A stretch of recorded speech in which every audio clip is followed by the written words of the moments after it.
Okay, good afternoon. जुड़ गए भाई सभी लाइव। तो देखो, आज की हमारी जो पहली क्लास थी वो डीबीएमएस की थी, और दूसरी क्लास हमारी किसकी रहेगी? नेटवर्क रहेगी। ठीक है। देखो, नेटवर्क के सबसे पहले नेटवर्क में सेम एक बार सिलेबस देखेंगे कि एक्चुअल में नेटवर्क का सिलेबस क्या है, जो हमें बोर्ड की तरफ से मिला है नेटवर्क का सिलेबस। और उसके बाद में हम नेटवर्क के सिलेबस को देखने के बाद में हम कोर्स कंटेंट, वही सेम कहानी है। कोर्स कंटेंट मतलब आपको अपनी पर्टिकुलर नोटबुक में क्या लिखना है।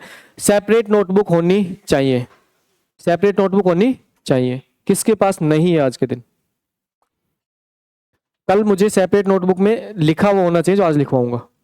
ठीक है, सेपरेट नोटबुक चाहिए मुझे, क्योंकि आपकी एक नोटबुक, जैसे ये आपका रजिस्टर है ना, जैसे आप ये रजिस्टर मान के चलो, इतना रजिस्टर ये आपका फुल भर जाएगा। ठीक है, तो आप कोशिश करो, इतना मोटा रजिस्टर है, फुल भर जाएगा। ठीक है, अच्छा। अब दूसरा, कुछ बच्चे स्मार्ट ये बनेंगे कि सर पैनल पीडीएफ दे देना। पैनल पीडीएफ बिल्कुल दूंगा, लेकिन अकेले पैनल पीडीएफ लेके आप सिलेक्शन नहीं ले पाओगे।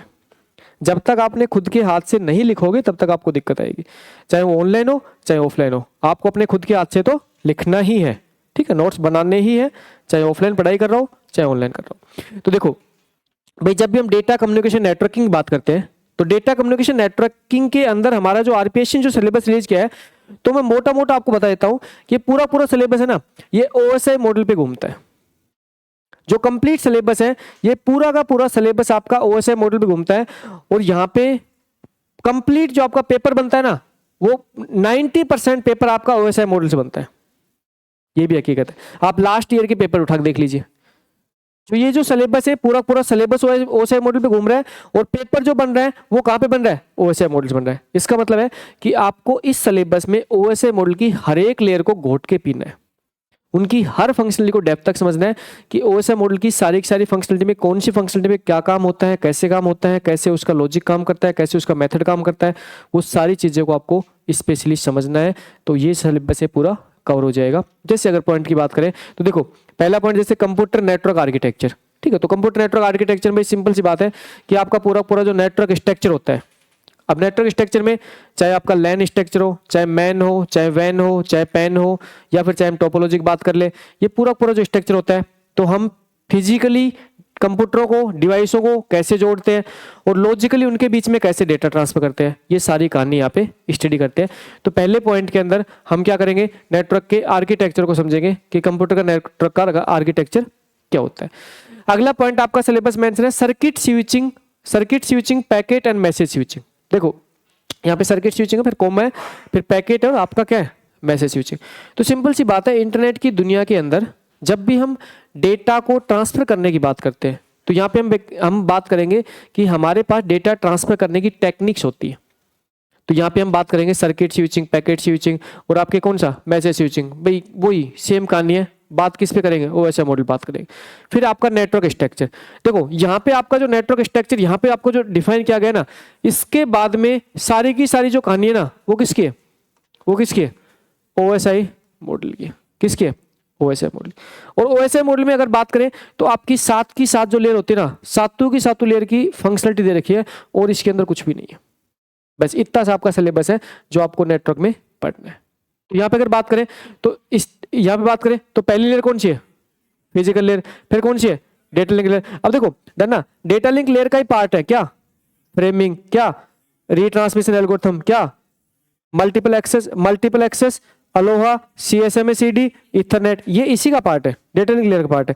फिर क्या है? High speed LAN topology, high speed LAN topology. फिर क्या आपका? Broadcast routing and spanning tree. फिर क्या आपका? TCP IP stack. ठीक है, तो सीधी सी बात है, कहीं ना कहीं इन्होंने जो सिलेबस बनाने वालों ने थोड़ी सी बेवकूफ़ी ये कर दी कि इतनी सारी रामायण लिखने के बजाय साफ साफ लिख देता ओएसआई मॉडल, उसकी सारी सारी लेयर, अच्छा रहता। क्योंकि सिलेबस तो क्या है? वही सिलेबस है, इसमें ऐसा कुछ हुआ भी नहीं सिलेबस में। अच्छा, नेक्स्ट अगर बात करें तो नेक्स्ट आपके सामने यहाँ पे दे रखा है आईपी नेटवर्क एंड इंटरनेट। भाई सीधी सी बात है, आईपी नेटवर्क इंटरनेट लिखने के बजाय साफ साफ लिख देता भाई नेटवर्क लेयर। क्या लिख देता? नेटवर्क लेयर लिख देता। हम अच्छे से पहचानते हैं ये तो। ठीक है, तो यहाँ पे क्या है? नेटवर्क लेयर लिख देता। फिर उसके बाद में क्या दे रखा है? DNS and firewall. बस डीएनएस एंड फायरवॉल आप लिखने के बजाय आप सिंपल सी बात है, आप क्या लिख देता? एप्लीकेशन लेयर लिख देता। क्या लिख देता? एप्लीकेशन लेयर लिख देता। अच्छा, उसके बाद क्या देगा, इंटरेक्शन डिटेक्शन एंड प्रिवेंशन, फिर क्या देगा, transport layer and TCP IP, फिर क्या देगा, network management and intra operability. पूरा का पूरा जो सिलेबस है ना, ये सारा का सारा सिलेबस आपके जहां पे घूम रहा है, ये घूम रहा है ओएसआई मॉडल के इर्द गिर्द। बस इसके अलावा आपको कुछ भी नहीं पढ़ना इसमें, जस्ट आपको इतना सा पढ़ना है कि आपको सारा का सारा सिलेबस है, ये सारा का सारा सिलेबस में ओएसआई मॉडल की हर एक लेयर की फंक्शनलिटी को बिल्कुल प्रॉपरली डेप्थ तक समझना है। ठीक है, तो एक बार स्टार्ट करो कोर्स कंटेंट। पहला पेज आपका क्या होना चाहिए, कोर्स कंटेंट। भाई जिन बच्चों को डीबीएमएस की क्लास में थोड़ी सी बफरिंग का इश्यू आया था, रिकॉर्डेड क्लास अपलोड कर दी जाएगी। और ये जो क्लास है, देखो मेरी बात सुनो, कोई भी क्लास आपकी जो लाइव होती है, वो लाइव क्लास 15 से 20 मिनट बाद में या 1 घंटे बाद में ऑटोमेटिकली रिकॉर्डेड मोड पे अवेलेबल हो जाती है। ठीक है, तो वो हमारी टीम अपने आप काम कर देती है। तो आप निश्चिंत रहो ऑनलाइन वाले बच्चों इस चीज़ के लिए, यार पहले से पूरी सारी क्लास पढ़ी है, तो आप उस चीज़ के लिए निश्चिंत रहो, ये आपकी अपलोड कर दी जाती है ना।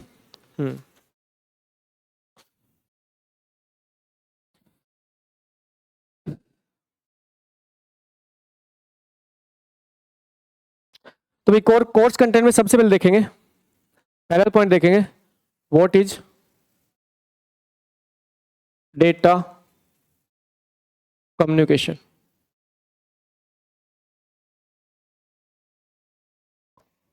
व्हाट इज डेटा कम्युनिकेशन, ठीक है। और इसी में हम देखेंगे data communication component and characteristics. Data communication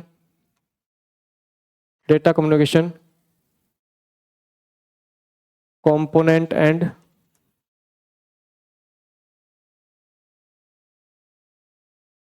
characteristics. ठीक है, दूसरा पॉइंट यहाँ पे देखेंगे data communication component and characteristics. ठीक है, और इसी के अगर हम नेक्स्ट पॉइंट की बात करें तो यहाँ पे देखेंगे ट्रांसमिशन मोड।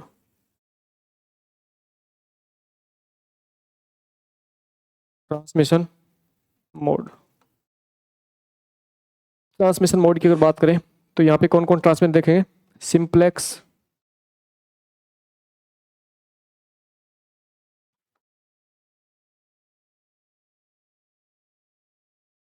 हाफ डुप्लेक्स और फुल डुप्लेक्स।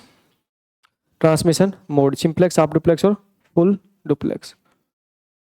फिर हम देखेंगे नेटवर्क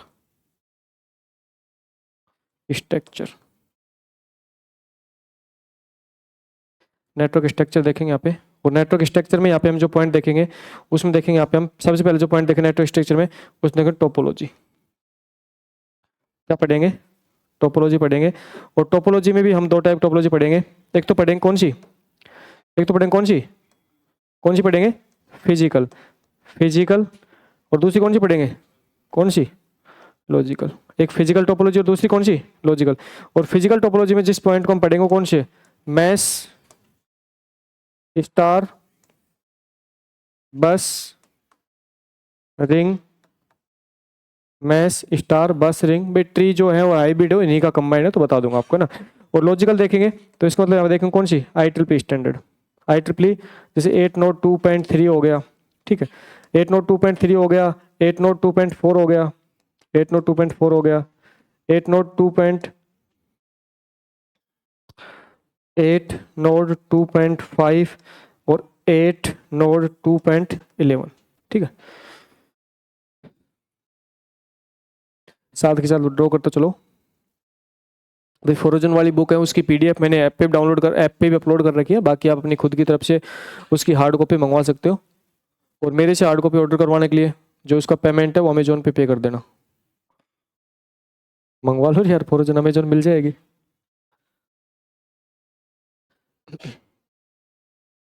फोरोजन तो मंगवा ही लो सब बच्चे, क्योंकि फोरोजन की लैंग्वेज ईजी है, समझ में आ जाती है।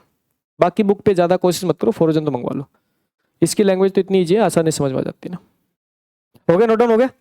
नेक्स्ट चले, देखो नेक्स्ट नेटवर्क स्ट्रक्चर की बात करें तो नेक्स्ट में आप पढ़ेंगे नेक्स्ट यहाँ पढ़ेंगे टाइप्स ऑफ नेटवर्क। क्या पढ़ेंगे, टाइप्स ऑफ नेटवर्क। अब ध्यान, जब भी हम टाइप्स ऑफ नेटवर्क की बात करते हैं तो टाइप्स ऑफ नेटवर्क में सबसे पहले पढ़ेंगे बेस्ड ऑन बेस्ड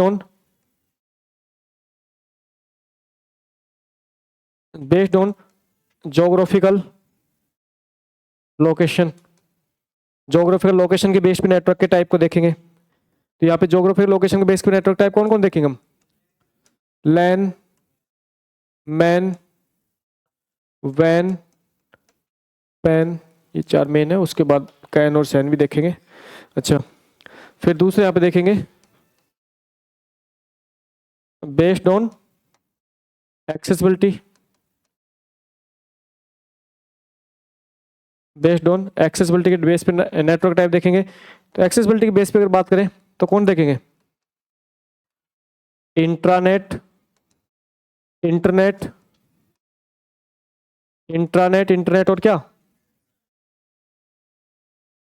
एक्सट्रानेट, है ना? इंटरनेट, इंटरनेट और एक्सट्रानेट, ठीक है।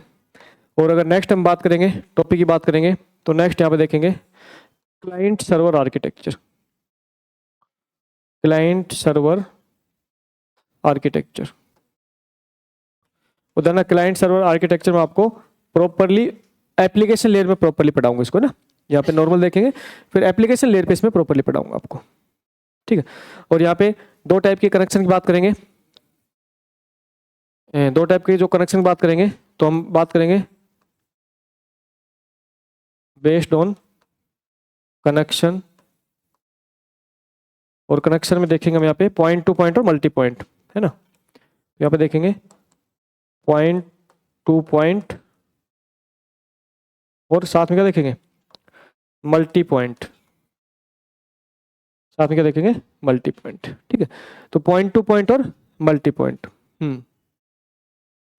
पॉइंट टू पॉइंट और मल्टी पॉइंट।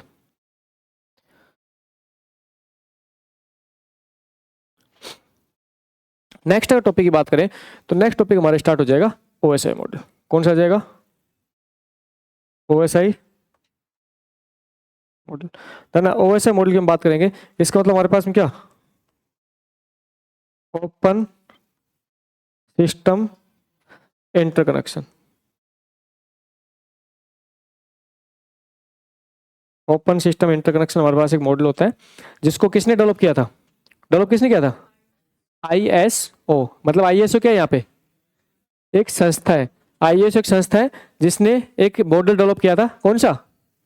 ओएसआई मॉडल, ठीक है। तो ओएसआई मॉडल ना, ओएसआई मॉडल को हम साथ में क्या करेंगे? ओएसआई मॉडल की हम क्या करेंगे? ओएसआई मॉडल की टीसीपी आईपी, टीसीपी आईपी के साथ क्या करेंगे? कंपैरिजन करेंगे, है ना। फंक्शनलिटी तो हम इसी की पढ़ेंगे, किसकी? ओएसआई मॉडल की। बट टीसीपी आईपी के साथ उसको कंपेयर कर देखेंगे, ठीक है। क्यों? क्योंकि जब ओएसआई मॉडल की हम बात करते हैं तो हम कहते हैं भाई टीसीपी आईपी जो मॉडल है उसी का एनहेंस रूप होता है। हकीकत तो यही है भाई। जब इसको डेवलप किया गया था 1984 में, तो ये था कि भाई पता नहीं क्या चमत्कार होगा, लेकिन चमत्कार कुछ नहीं हुआ था। टीसीपी आईपी मॉडल को एनहेंस किया गया था, बस, और कुछ नहीं किया गया था।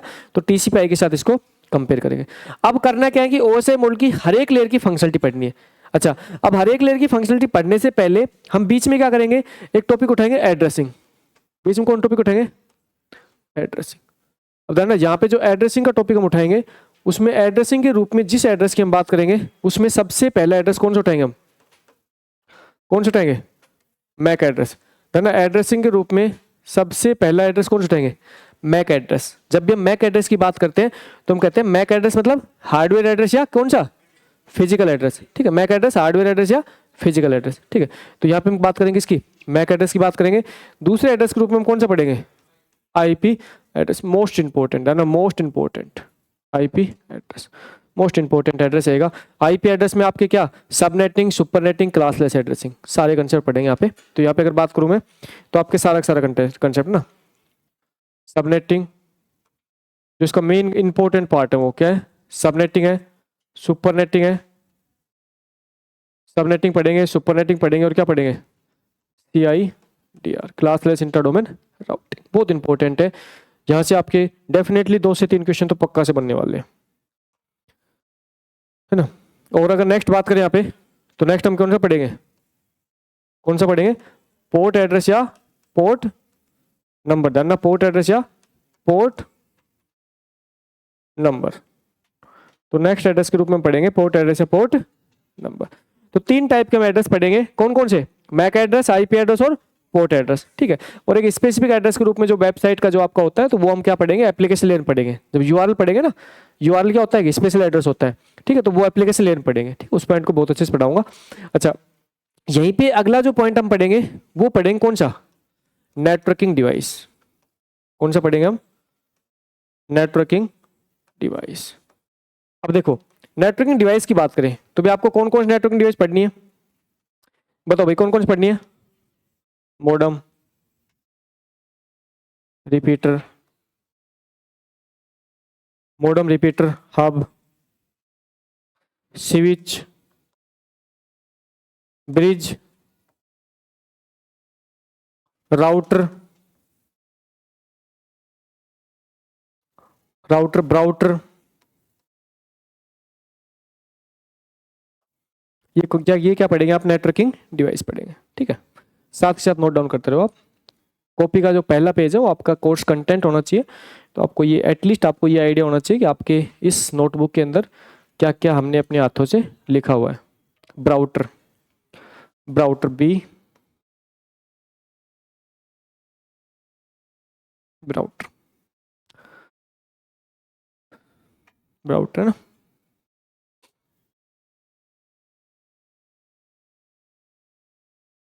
ठीक है, डन। आगे चलो, देखो नेक्स्ट टाइम यहाँ पे जो टॉपिक पढ़ेंगे वो पढ़ेंगे हम ट्रांसमिशन। क्या पढ़ेंगे? Transmission, transmission medium. देखो, जब भी हम ट्रांसमिशन मीडियम की बात करते हैं तो यहाँ पे हम पढ़ते हैं भाई दो डिवाइस के बीच में कैसे डेटा एक्सचेंज होता है। तो दो डिवाइस के बीच में एक्सचेंज, डेटा को एक्सचेंज करने के लिए यहाँ पे हम क्या पढ़ते हैं? एक तो पढ़ते हैं वायर्ड बेस्ड। कौन सा पढ़ते हैं? Wired based. पिछली बार तो इसका क्वेश्चन बहुत ईजी सा आया था। क्या आया था? यूटीपी फुल फॉर्म पूछी थी, पता है सबको? क्या होती है UTP full form? Twisted pair cable.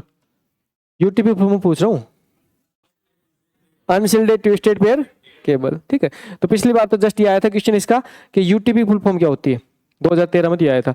तो एक तो ट्विस्टेड पेयर केबल, एक आपकी कौन सी पढ़ोगे आप? कोएक्शियल केबल, और फिर क्या पढ़ोगे आप?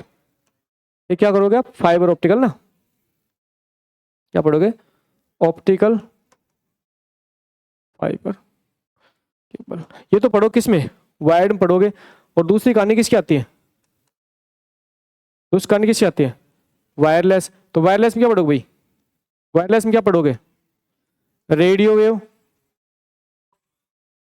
Radio wave. फिर दूसरा क्या देखोगे? माइक्रोवेव। और तीसरा क्या पढ़ोगे? इंफ्रारेड। Radio, microwave, infrared. तो ये आपके क्या है? ट्रांसमिशन मीडियम, मतलब माध्यम है, डिवाइस के बीच डेटा एक्सचेंज करने के माध्यम है, ठीक है भाई। ऑनलाइन वाले स्टूडेंट, थोड़ा सा मैंने बिट रेट थोड़ी कम कर दिया तो आपका डेटा कम कंज्यूम होगा, तो आप 4 घंटे क्लास आपके 2 GB डेटा में ले पाओगे ना। बिट रेट मैंने थोड़ी कम कर दी। क्या होती है बिट रेट? क्या होती है बिट रेट? मैं कह रहा हूं मैंने बिट रेट कम कर दी। जैसे पहले जो मेरी बिट रेट थी, वो थी 4000 BPS थी। इससे पहले जो क्लास गई थी वो 4000 BPS पे गई थी। इसका मतलब क्या था? 4000 बिट पर सेकंड ट्रांसमिट हो रही थी, ठीक है। और अब मैंने कर दी 2500, तो 2500 बिट पर सेकंड ट्रांसफर हो रही है। इसका मतलब क्या है कि जो स्टूडेंट ऑनलाइन क्लास अटेंड कर रहे हैं उसका डेटा थोड़ा क्या हो जाएगा? कम कंज्यूम होगा। तो ये भी ये सारी चीजें भी हम समझेंगे, तो इसी के बेस पे ना, इन्हीं के बेस पे क्वेश्चन बनते हैं आपके। बेसिक चीजें समझो, बहुत अच्छा कंसेप्ट है। अच्छा, दूसरा क्या भाई? यहाँ पे ट्रांसमिशन मीडियम हो जाएगा। ट्रांसमिशन मीडियम के बाद अगला जो है ना, वो ओएसआई मॉडल है, उसकी फंक्शनलिटी पढ़नी है, ठीक है। तो ओएसआई मॉडल की लेयर की फंक्शनलिटी, अरे ओएसआई मॉडल लेयर फंक्शनलिटी।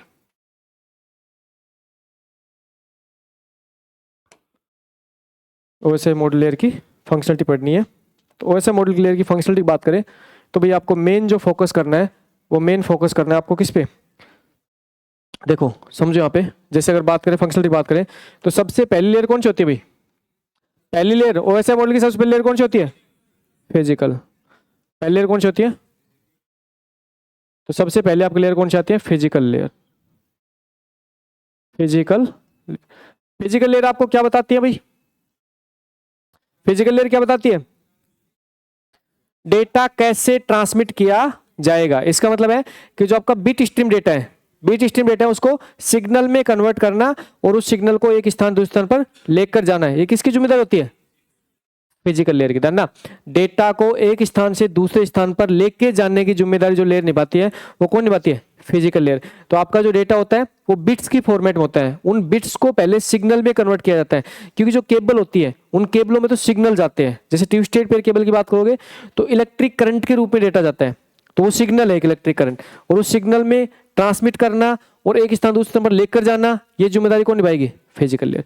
अगली अगर लेयर की बात करें हम तो कौन सी होती है भाई? पिछली बार यहां से 7 क्वेश्चन पूछ लिए गए थे, अकेली डेटा लिंक लेयर से 2013 में 7 क्वेश्चन पूछे गए थे इस अकेले लेयर से, ठीक है। और हकीकत में इस सिलेबस में थोड़ा सा देखो, ये जो ना जैसे सिलेबस देखो एक बार, ये जो दे रखा है, ये जो पूरा पार्ट दे रखा है ना यहाँ से लेके यहाँ तक, ये पूरा डेटा लिंक लेयर का ही है।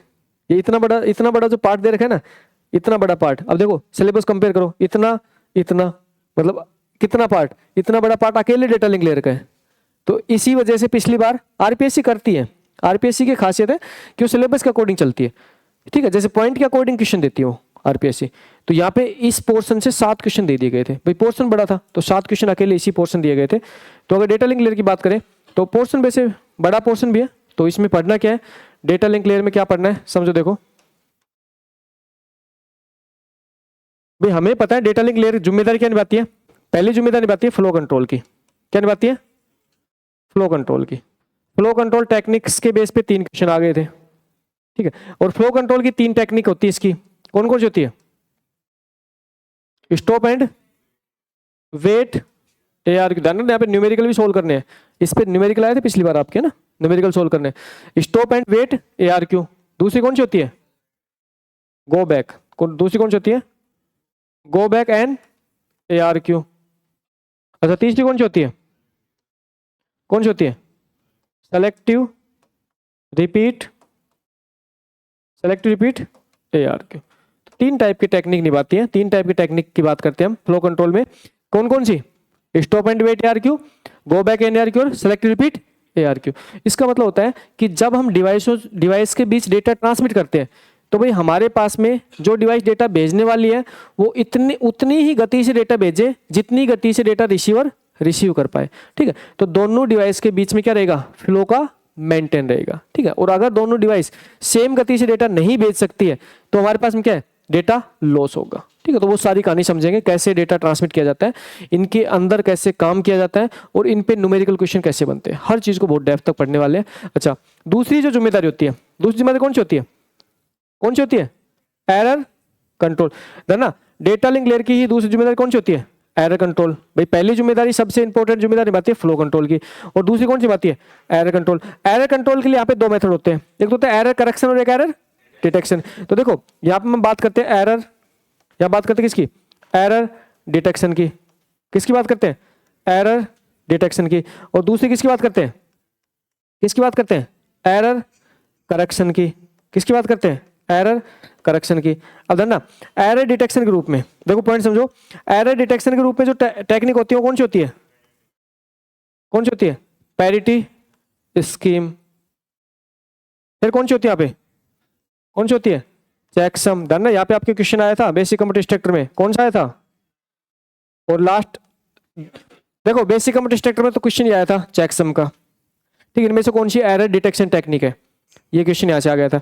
और ये क्वेश्चन आया था CRC का आया था, इनमें से कौन सी एरर डिटेक्शन टेक्निक है? ये 2013 प्रोग्रामर में आया था, कौन सी? CRC का, ठीक है। तो एरर डिटेक्शन ध्यान रखना, सिलेबस में से क्वेश्चन आ सकते हैं, मेरे जो कोर्स कंटेंट है ना उसमें से क्वेश्चन आ सकते हैं, ठीक है। तो ऐसे ये मतलब है ना, कोर्स कंटेंट ऐसे लिखवा रहा हूँ, ये कोर्स कंटेंट भी इंपॉर्टेंट है, ठीक है। तो यहाँ पे अगला क्या होता है? एरर डिटेक्शन बात करके क्या होती है? Hamming code. एक टेक्निक होती है हैमिंग कोड, यहाँ से क्वेश्चन आया हुआ है, यहाँ से क्वेश्चन आया एरर करेक्शन की कौन सी टेक्निक है, इनमें से कौन सी टेक्निक एरर करेक्शन के लिए काम में ली जाती है? डायरेक्ट क्वेश्चन आया हुआ है, कौन सा? Hamming code.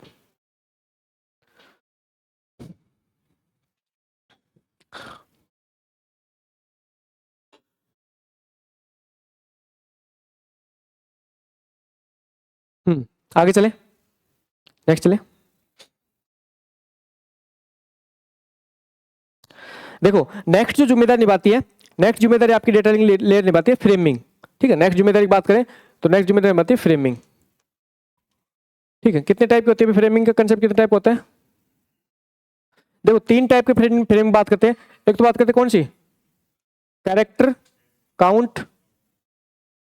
एक तो कौन सी होती है कैरेक्टर काउंट फ्रेमिंग, दूसरी कौन सी होती है कैरेक्टर शिफ्टिंग, कैरेक्टर शिफ्टिंग। और फिर कौन सी होती है, कौन सी होती है बिट शिफ्टिंग, बिट शिफ्टिंग। ठीक है, कैरेक्टर काउंट, कैरेक्टर शिफ्टिंग और कौन सी बिट शिफ्टिंग, 3 टाइप की फ्रेमिंग कंसेप्ट होता है। ठीक है, और नेक्स्ट जो आपका कंसेप्ट होता है डेटा लिंक लेयर में, उसके लिए हम कहते हैं यहाँ पे नेक्स्ट जो होता है मैक सब लेयर। क्या होता है मैक सब लेयर। मैक मतलब मीडिया एक्सेस कंट्रोल। मैक मतलब media access control sub layer. भाई सीधी सी बात है, आपकी 2 टाइप के डिवीजन चलते हैं। जो डेटा लिंक लेयर होते हैं उसको 2 पार्ट में डिवीजन करते हैं हम। एक तो चलता है क्या, एक तो होता है आपका लॉजिक लिंक कंट्रोल लेयर और एक मैक सब लेयर। तो वो जो सारा पार्ट था लॉजिक लिंक कंट्रोल लेयर का था मैक सब लेयर। और मैक सब लेयर के रूप में यहाँ पे जो हम पार्ट पढ़ते हैं, मैक सब लेयर के रूप में जो हम यहाँ पे पार्ट पढ़ते हैं, उस पार्ट में हम देखते हैं प्योरोलोआ। आपके क्वेश्चन पूछा गए थे 3 यहाँ से, pure aloha, slotted aloha, pure aloha, slotted aloha, pure aloha, slotted aloha. CSMA, CSMA होता है carrier sense multiple, carrier sense multiple access. Carrier sense multiple access से 2 क्वेश्चन आए थे पिछली बार। फिर होता है एक होता है CSMA CD, इससे 1 क्वेश्चन आया था। तो CSMA सेम, और CD क्या होता है कोलिजन डिटेक्शन। ये सारे के सारे क्वेश्चन गेट में बनते हैं। ये जो क्वेश्चन बनते हैं ना ये सारे गेट के बनते हैं, यहाँ के सारे क्वेश्चन गेट में बनते हैं। और अगली कौन सी होती है CSMA CA, यहाँ से 1 क्वेश्चन आया था। 2 क्वेश्चन यहाँ से, 1 क्वेश्चन यहाँ से, 1 क्वेश्चन यहाँ से, लास्ट 2013 एग्जाम में। ठीक है, यहीं से क्वेश्चन पूछे गए थे। इसका मतलब इससे डायरेक्टली 3 क्वेश्चन पूछ लिए गए थे। ठीक है, और CA का मतलब क्या होता है कोलिजन अवॉइडेंस। ठीक है, तो एक बार आपको थोड़ा रफली आइडिया दे दूंगा कि कौन से टॉपिक से कितने क्वेश्चन बने थे, जो आपको आइडिया हो जाएगा।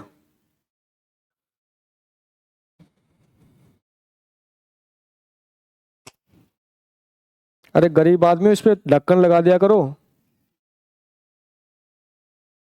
कैसे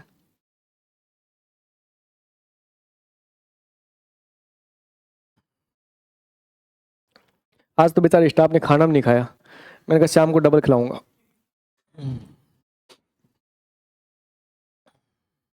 क्या करें इधर काम इतना था तो उससे फोन ही नहीं उठ रहे पूरे। बाकी कोचिंग वाले बेचारे फोन करके परेशान हो जाते हैं। मैं कह रहा हूँ हमारे से थोड़े बहुत कॉल उठा लिया करो। सही बात है, फोन नहीं उठते यार, पूरे दिन इतने फोन आते हैं। हो गया नोट डाउन, आगे चले। तो देखो ये जो आपका टॉपिक है, ये टॉपिक आपका पूरा कौन सा है डेटा लिंक लेयर, और बहुत इंपॉर्टेंट है, बहुत इंपॉर्टेंट है। मैं मान के चल रहा हूँ कि पिछली बार इसका जो वेटेज था वो बहुत अच्छा था, और इस बार मान के चल रहा हूँ इस अकेले टॉपिक से लगभग 20% वेटेज रहेगा। किसमें नेटवर्क में, नेटवर्क के पोर्शन का 20% वेटेज यहीं से रहेगा। ठीक है, अगर नेक्स्ट बात करें तो नेक्स्ट हमारी जो अगली लेयर आती है वो कौन सी आती है, नेक्स्ट लेयर कौन सी आती है नेटवर्क लेयर।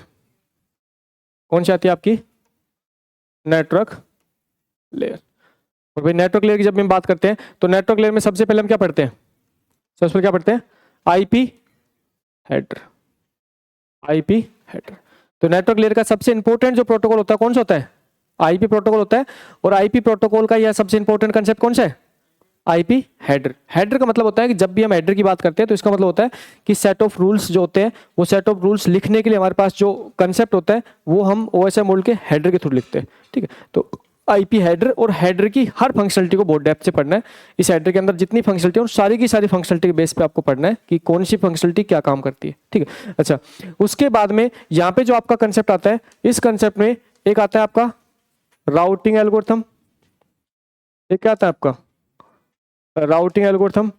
और इसकी अगर नेक्स्ट प्रोटोकॉल की बात करूं, जैसे आपके आते हैं ARP, एक आपका RARP, एक आपका खुद आपका IP प्रोटोकॉल हो जाएगा, फिर आपका ICMP प्रोटोकॉल हो जाएगा। ये सारे के सारे क्या प्रोटोकॉल हो जाएंगे इस लेयर के ना। और भी जो प्रोटोकॉल इस लेयर के वो बता देंगे, निश्चिंत रहो। कई बच्चे ना पता है कैसे क्वेश्चन करते हैं, फिर मेरा मन कैसा करता है बताता हूँ। जैसे मैंने लिखवा दिए 4 प्रोटोकॉल, और बच्चा मेरे पास व्हाट्सएप करेगा, सर दूसरे वाले सर ने 5 प्रोटोकॉल लिखवा रखे हैं। उनका वेरी गुड, मैं क्या करूँ? तो सर आपने क्यों नहीं लिखवाया? यार मैंने कहा कुछ नहीं लिखवाया, छोड़ो। तो देखो नेक्स्ट अगर बात करें तो नेक्स्ट कौन सा आता है, नेक्स्ट कौन सी लेयर आती है आपकी? नेटवर्क लेयर की मेन जिम्मेदारी क्या होती है भाई? आईपी हेडर, ठीक है, राउटिंग एल्गोरिथम, रूट डिसाइड करना, और उसके बाद इसके इंपॉर्टेंट जो प्रोटोकॉल है वो देखेंगे, ठीक है। अब नेटवर्क लेयर तो क्या बेवकूफ लेयर है, इसका मतलब आईपी प्रोटोकॉल बेवकूफ होता है। नेक्स्ट लेयर हम क्यों नेक्स्ट लेयर कौन सी आती है? Transport layer. और भाई ट्रांसपोर्ट लेयर हमारी 2 टाइप फंक्शन देती है हमें।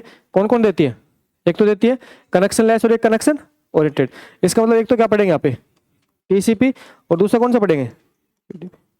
तो TCP हेडर, UDP हेडर और इनकी फंक्शनलिटी।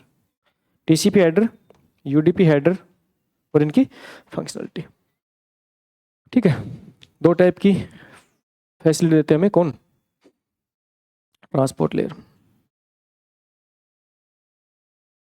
एक तो कनेक्शन ओरिएंटेड होता है, कनेक्शन लेस होता है, ठीक है। फिर अगर नेक्स्ट बात करें तो नेक्स्ट आपकी लेयर आती है कौन सी? Session layer. नेक्स्ट आप कौन सी लेयर आती है? सेशन लेयर, ठीक है। और सेशन लेयर की बात करें तो सेशन कंट्रोल, ठीक है, तो authentication, session control, dialogue control, ये सारी इसी कहानी होती है। तो जस्ट सेशन लेयर लिखवा देता हूँ। अगली लेयर कौन सी आती है? कौन सी आती है? Presentation layer. तो डेटा को प्रेजेंट करने के लिए क्या क्या काम करती है प्रेजेंटेशन लेयर? काम क्या होता है भाई? पिछली बार तो सिंपल सा क्वेश्चन पूछा गया था, डिक्रिप्शन कहाँ पे परफॉर्म किया जाता है? कहाँ होता है? Presentation layer. तो पिछली बार तो ये क्वेश्चन पूछ लिया गया था, लेकिन वो 2013 का जमाना था, 2024 का जमाना है, तो इस बार शायद और डेप्थ पूछ सकते हैं, ठीक है। तो प्रेजेंटेशन लेयर में बात करें तो 3 मेन फंक्शनलिटी होती है। एक तो डेटा को प्रेजेंट करना, मतलब कोडेड स्कीम मतलब आस्की कोड, आपकी BCDIC कोड, यूनिकोड, ये सारा काम कौन करती है? Presentation layer. दूसरा काम क्या करती है? सिक्योरिटी मतलब क्या? Encryption decryption. तीसरा काम क्या करती है? Compression decompression. मेन फंक्शनलिटी इसकी यही होती है। फिर उसके बाद अगर नेक्स्ट लेयर की बात करें तो कौन सी होती है? कौन सी होती है? Application layer. कौन सी होती है आपकी? Application layer.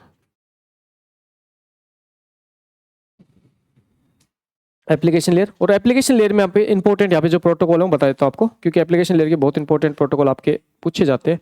तो जैसे HTTPS, DNS, SMTP,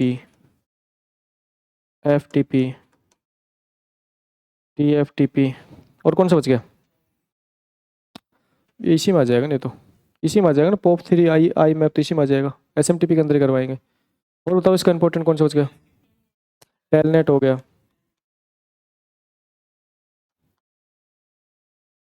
ठीक है। और भी जो प्रोटोकॉल उन पे बात करेंगे। तो इसका मतलब है एप्लीकेशन लेयर की जब भी हम बात करते हैं तो इसका मतलब है इसके जो प्रोटोकॉल है उनके बारे में बात करेंगे, ठीक है। तो इसके सारे के सारे प्रोटोकॉल को घोट के पीना है, मतलब सारे के सारे प्रोटोकॉल की फंक्शनलिटी समझना है, कौन सा प्रोटोकॉल क्या काम करता है, किसके अंदर क्या कार्य होते हैं, ठीक है। अब एक बार बताऊं किस में से कितने क्वेश्चन पूछे गए थे, थोड़ा सा आइडिया लगेगा। देखो हो गया नोट डाउन सबका? कितने पेज भरे? 2 पेज तो सिलेबस में भर गए, ठीक है, कोई नहीं। सिलेबस के बेस पे, अब देखो सिलेबस के बेस पे होता क्या है कि जब आप कभी भी कोई भी टॉपिक पढ़ने की कोशिश करो, मैं सीधी सी बात है, रेफरेंस बुक से टॉपिक पढ़ने की कोशिश करो तो एटलीस्ट आपके दिमाग में ये तो हो जाना चाहिए कि हाँ ये पढ़ना है हमें, ठीक है, ये आइडिया आपको होना चाहिए। तो देखो सिलेबस में अगर बात करें तो भाई आपके जो लास्ट जो क्वेश्चन पूछे गए थे, लास्ट जो आपके सूचना सहायक नहीं सॉरी बेसिक कंप्यूटर इंस्ट्रक्टर और आपके प्रोग्रामर दोनों की बात कर लेते हैं यहाँ से। तो प्रोग्रामर जो क्वेश्चन पूछे गए थे उसकी बात करूंगा और BCI की बात कर लूंगा। तो देखो यहाँ पे जो क्वेश्चन बने, सबसे पहले जो क्वेश्चन बना था वो पहला क्वेश्चन यहाँ से बना था, एक क्वेश्चन यहाँ से पूछा गया था, ठीक है, पहला एक क्वेश्चन यहाँ से बना था, ठीक है। फिर उसके बाद जो क्वेश्चन बात करें, एक क्वेश्चन यहाँ से, दो क्वेश्चन यहाँ से बने थे, ठीक है, एक क्वेश्चन यहाँ से बना था, दो क्वेश्चन यहाँ से बने थे। अच्छा, उसके बाद में यहाँ पे एक क्वेश्चन इससे बना था, यहाँ से बना था एक क्वेश्चन। अच्छा, उसके बाद नहीं, यहाँ पे नहीं। अच्छा, फिर देखो, फिर भाई 4 क्वेश्चन यहाँ से बने थे, ठीक है। अच्छा, एक क्वेश्चन यहाँ से बना था, यहाँ से बना था एक क्वेश्चन, इसमें से यहाँ से ब्रिज से क्वेश्चन बना था और राउटर क्वेश्चन बना था, ठीक है। नेक्स्ट देखो, नेक्स्ट बता देता हूँ आपको, यहाँ पे क्वेश्चन यहाँ से बना था, टी स्टेट पेयर केबल से बना था, बस एक क्वेश्चन बना था यहाँ से। अच्छा, नेक्स्ट क्वेश्चन जो है यहाँ से बने थे, 1 2 3 क्वेश्चन यहाँ से बने थे, ठीक है। एक क्वेश्चन यहाँ से बना था, ठीक है, ये हो गया, ठीक है। 3 क्वेश्चन यहाँ से, एक क्वेश्चन यहाँ से बना था। नेक्स्ट बात करें तो 1 1 2 3 तीनों लेयर्स क्वेश्चन बने थे, ठीक है। अच्छा, इससे नहीं बना था पिछली बार, यहाँ से क्वेश्चन बने थे, जो मेरे मोटे मोटे आइडिया उसके बारे में बता रहा हूँ।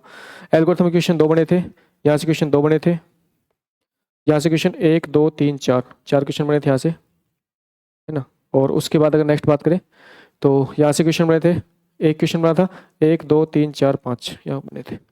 ये क्वेश्चन थे भाई आपके, जो आपके लास्ट 2013 किस में बने थे, आपके प्रोग्राम बने थे। और प्रोग्रामर का जो सिलेबस है ना, वो हकीकत में ओएसआई मॉडल है। तो ओएसआई मॉडल की सारी सारी लेयर है, उनकी फंक्शनलिटी है, वो ये आपका प्रोग्रामर पूरा सिलेबस है। अच्छा, अब यहाँ पे आपका जो प्रोग्रामर का सिलेबस जो आपका गिवन है, इस सिलेबस के साथ रेफरेंस बुक के रूप में आप बताई दिया फोरजन फॉलो करोगे। अच्छा, उसके अलावा प्रैक्टिस बुक के लिए, जैसे आपको सर वर्क बुक कौन सी, प्रैक्टिस बुक कौन सी फॉलो करें, तो वो मैं आपको पहले पिछले लेक्चर में आपको 1 घंटे तक यही लेक्चर दिया था कि आपको जो डीपीपी है वो मेरे द्वारा प्रोवाइड की जाएगी, तो निश्चिंत रहो, डीपीपी मैं प्रोवाइड करवा दूंगा, ठीक है। उसके लिए बिल्कुल निश्चित रहो, डीपीपी मेरे द्वारा मिल जाएगी। अच्छा, नेक्स्ट बात ये आती है कि सर इसके जो क्वेश्चन है वो कब से निकालना स्टार्ट करें। तो देखो, इसके क्वेश्चन आज कम से कम आप 5 से 7 क्लास लो, ठीक है, कम से कम 5 से 7 क्लास लो, उसके बाद इसके क्वेश्चन आप निकालना स्टार्ट कर देना प्रॉपरली। लेकिन उससे पहले 2013 का पेपर देखना, ठीक है, उससे पहले 2013 का पेपर देखना, और वो काम आज ही करके आना, कल की क्लास से पहले वो काम करके आना, जिससे कि आपके माइंड में वो चीजें क्लियर हो जाएंगी कि हमें इस टॉपिक, इनमें जो टॉपिक है उनमें कौन से टॉपिक पे ज्यादा डेप्थ तक जाना है, या कौन से टॉपिक से किस टाइप के क्वेश्चन बनते हैं। भाई इसमें जो न्यूमेरिकल पार्ट बनता है ना, वो न्यूमेरिकल पार्ट सबसे ज्यादा जो बनता है वो डेटा लिंक लेयर बनता है। हकीकत है कि न्यूमेरिकल जो क्वेश्चन बनते हैं वो सबसे ज्यादा एक ही लेयर बनते हैं, कौन सी, डेटा लिंक लेयर। तो डेटा लिंक लेयर के तो न्यूमेरिकल को अच्छे से घोट के पीना है, और बेसिक इजी फॉर्मूला बनते हैं, ठीक है। न्यूमेरिकल जो क्वेश्चन है उनको निकालने के बहुत सारे मेथड होते हैं।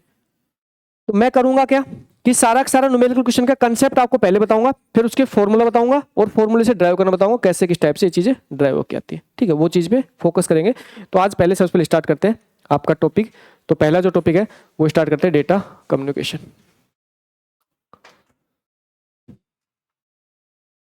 डेटा कम्युनिकेशन,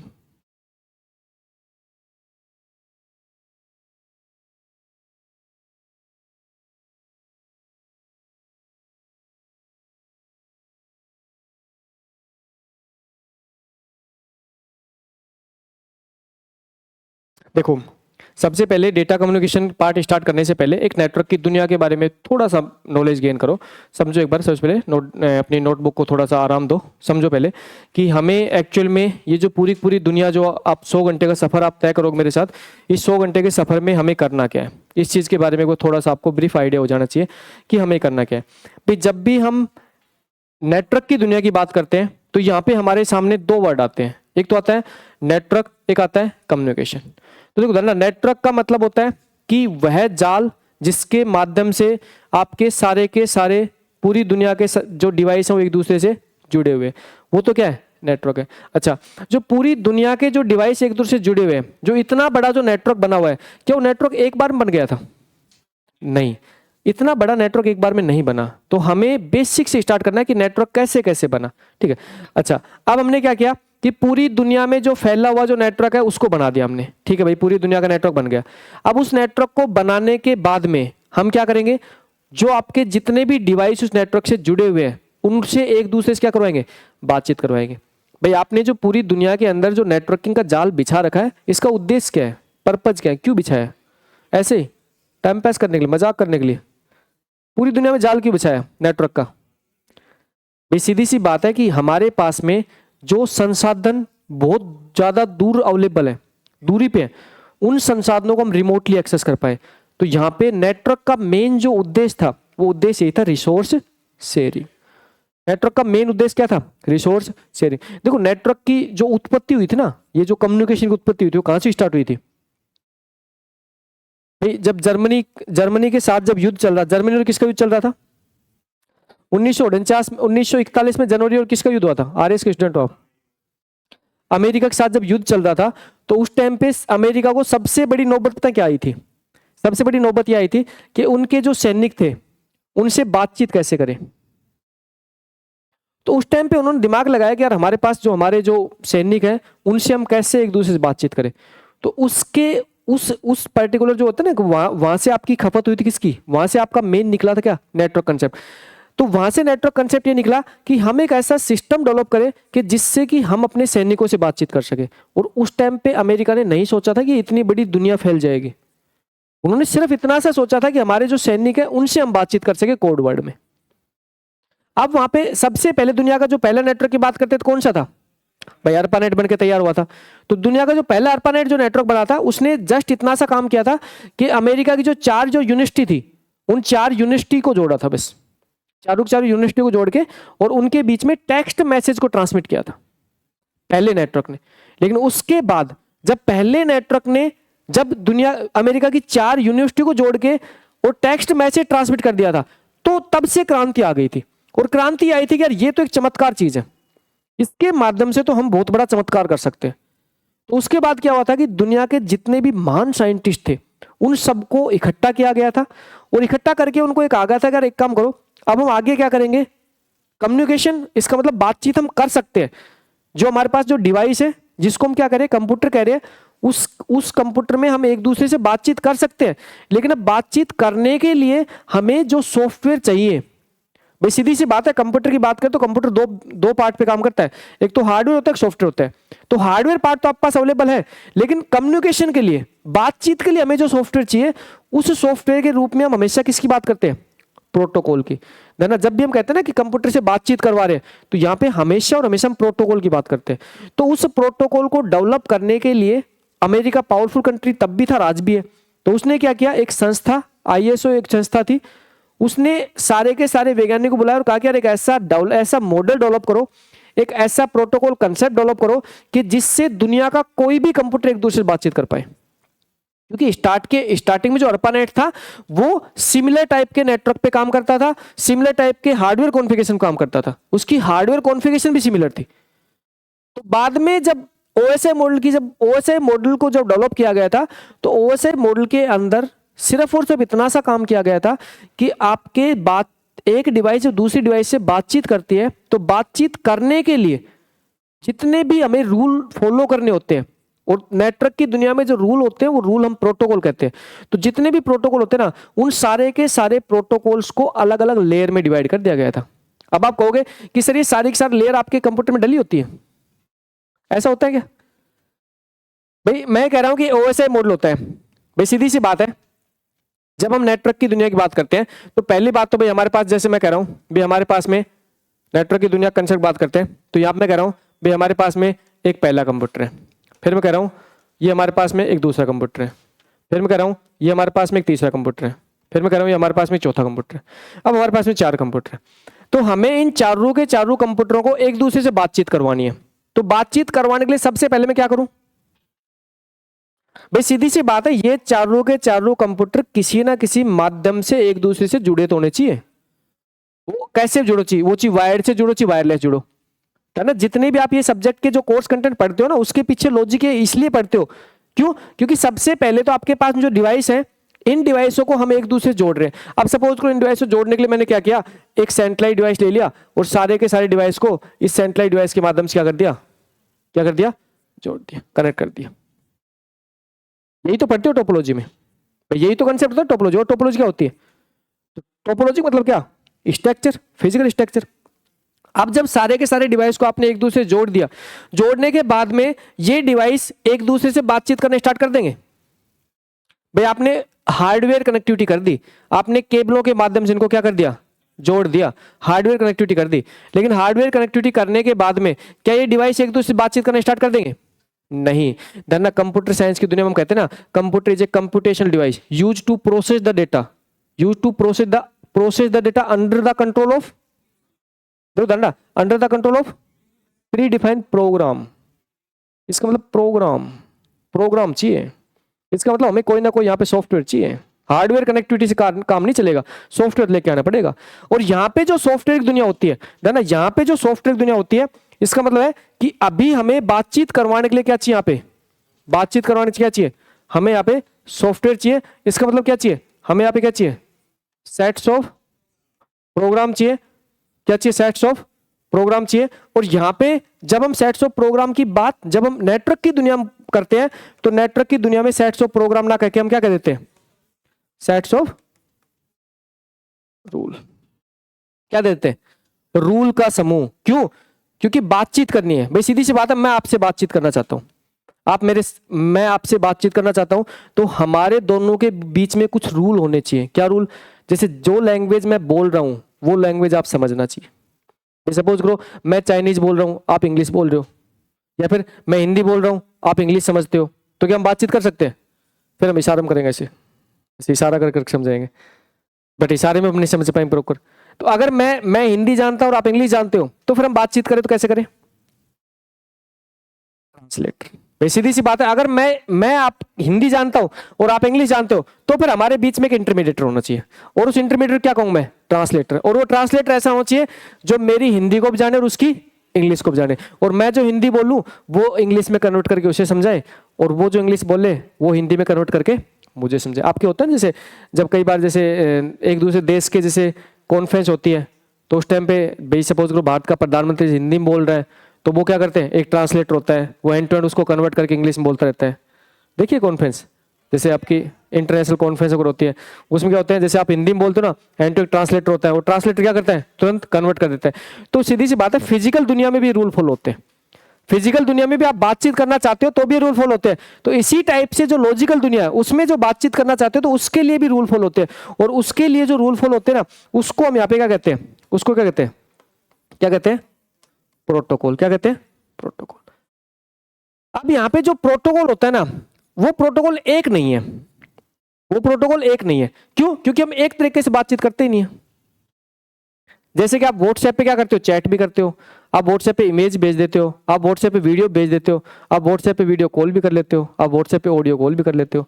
तो ये सारे के सारे तो काम अलग अलग हैं, और सारे के सारे जब अलग अलग काम है तो एक प्रोटोकॉल इन सारे काम को कैसे कर पाएगा। तो यहाँ पे बात है कि सारे के सारे काम अलग अलग है, तो यहाँ पे प्रोटोकॉल भी एक नहीं हो सकता।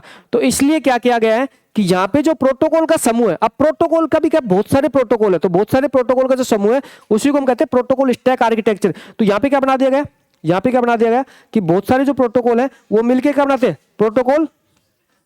Protocol stack architecture.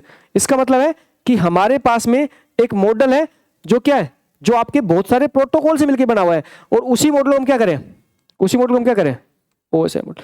अब देखो ना, ओएसआई मॉडल तो हमें ये बताता है कि दो डिवाइस एक दूसरे से बातचीत कैसे कर सकती है। इसका मतलब होता है कि ये तो हमें इन सारे के सारे प्रोटोकॉल्स के बारे में बताता है कि ये सारे के सारे प्रोटोकॉल्स आपकी कैसे हेल्प करते हैं। इसलिए तो हम कहते हैं कि ओएसआई मॉडल तो एक थ्योरेटिकल कंसेप्ट होता है, एक रेफरेंस मॉडल होता है। आप कहते हो रेफरेंस मतलब इसका डायरेक्टली प्रैक्टिकल इंप्लीमेंटेशन नहीं है, लेकिन इसका प्रैक्टिकल इंप्लीमेंटेशन किसके थ्रू है,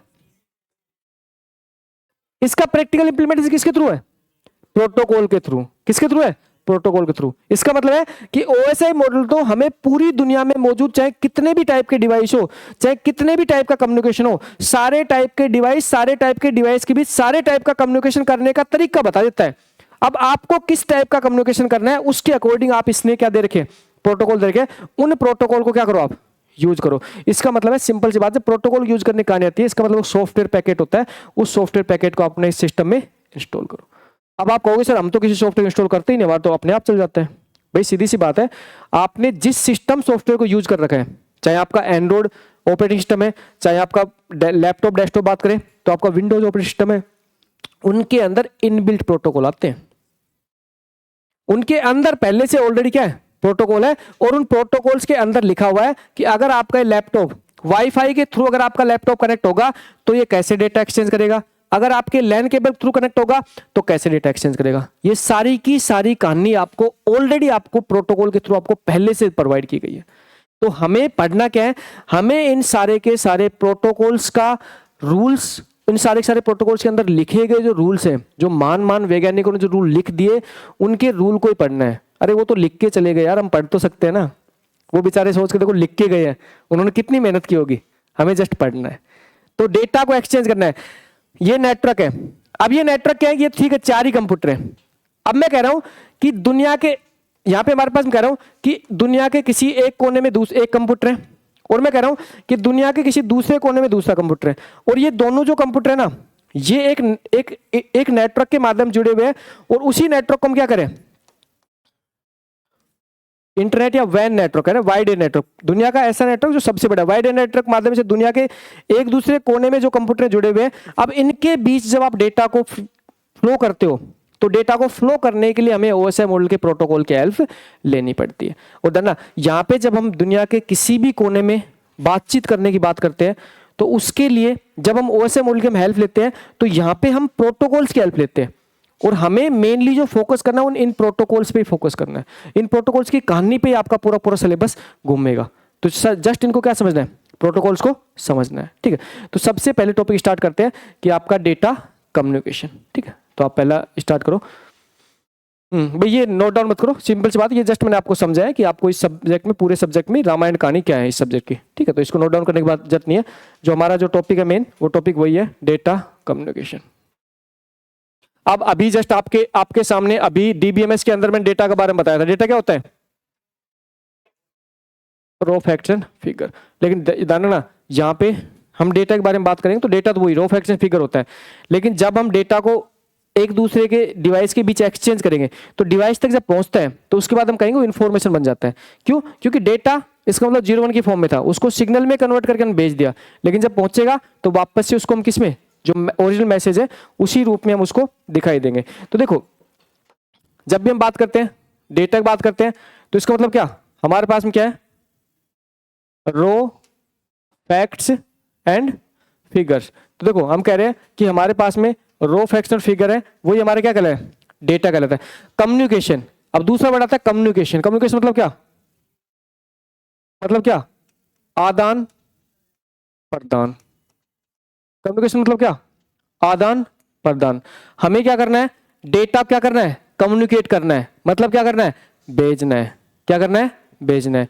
तो डेटा कम्युनिकेशन क्या होता है, डिवाइस के बीच किसी माध्यम का उपयोग करते हुए डेटा क्या करना है, एक्सचेंज करना, क्या कहलाता है, डेटा कम्युनिकेशन। अब देखो हम कह रहे हैं कि डिवाइस के बीच किसी माध्यम का उपयोग करते हुए डेटा को एक्सचेंज करना है।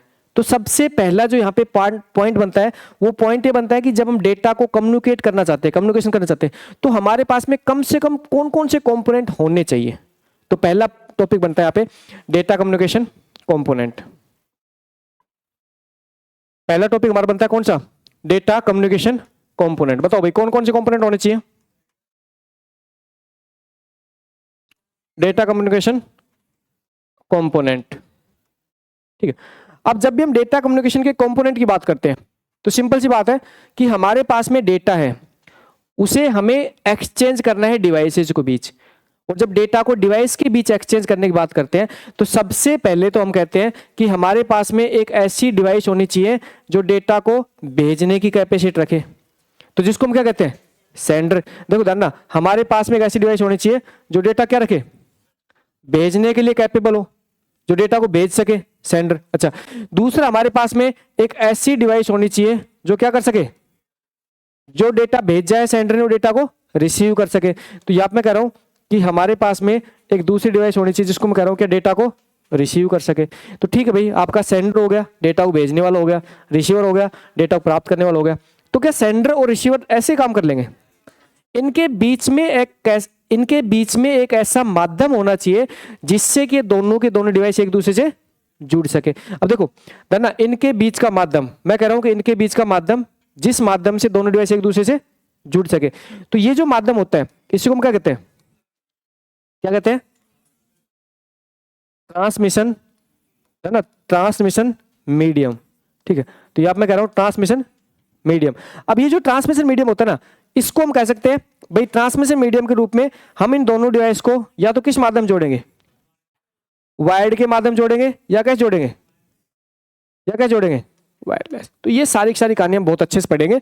तो हमारे पास में पहले सेंडर होना चाहिए, फिर रिसीवर होना चाहिए, फिर उन दोनों को जोड़ने के लिए एक कोई माध्यम होना चाहिए जिससे हम उन दोनों को जोड़ सके। अच्छा, अगली कहानी आती है कि नेक्स्ट कंपोनेंट की अगर बात करूं तो नेक्स्ट कंपोनेंट के रूप में हमारे पास क्या होना चाहिए, मैसेज। भाई कोई आप इन दोनों के बीच एक्सचेंज क्या करना चाहते हो, मैसेज, इसका मतलब इंफॉर्मेशन।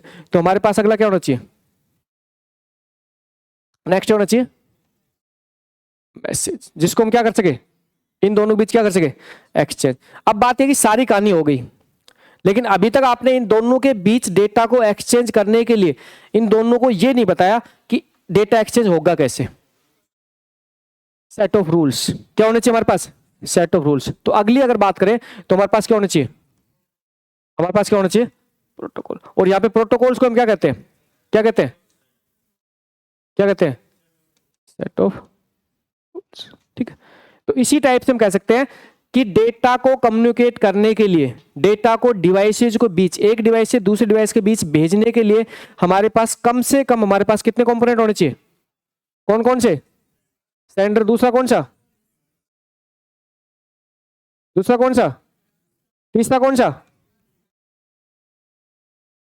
ट्रांसमिशन मीडियम, अगला कौन सा, नेक्स्ट क्या कर रहा हूं मैं, मैसेज, नेक्स्ट में क्या कह रहा हूं, मैसेज। और अगला कौन सा, कौन सा, प्रोटोकॉल, मतलब सेट ऑफ, बिल्कुल भाई। तो हमें 5 कंपोनेंट की नीड है डेटा को कम्युनिकेट करने के लिए। ठीक है, नोट डाउन स्टार्ट करो। क्या बताऊंगा अभी, सारी चीज बताऊंगा। पहले मतलब ओरिजिनल मैसेज, जो डेटा, जो मैसेज है ना, मैसेज है, इस मैसेज में 2 पार्ट होते हैं।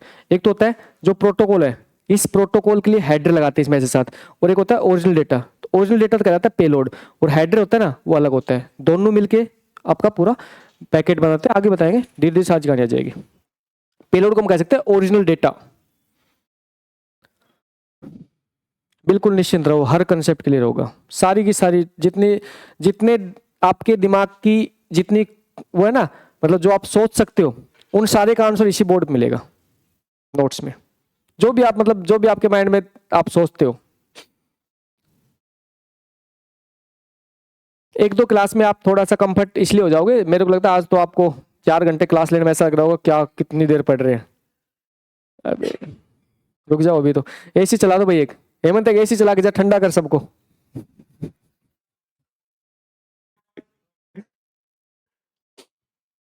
क्लास स्टार्ट नहीं हो उससे पहले ठंडा मंगाओ।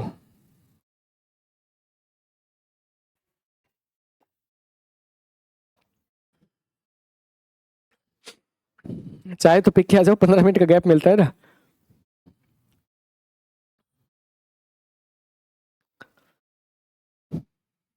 डीबीएमएस की रिकॉर्डेड क्लास अपने आप डल जाएगी, निश्चिंत रहो भाई, वो अपने आप डल जाती है, आप निश्चिंत रहो।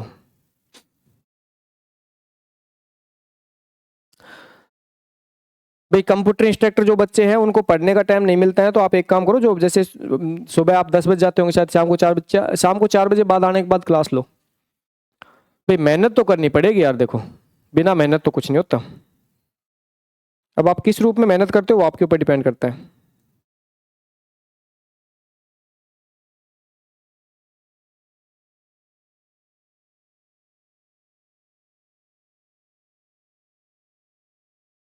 हाँ, आज ऑनलाइन सब्सक्रिप्शन जिनकी फीस पूरी जमा हो चुकी है वो आज ऑनलाइन सब्सक्रिप्शन अपना करवा के जाना। जिनकी पूरी फीस जमा है वो करवा के जाना ऑनलाइन। ऑनलाइन मिलेगा भाई, क्यों नहीं मिलेगा।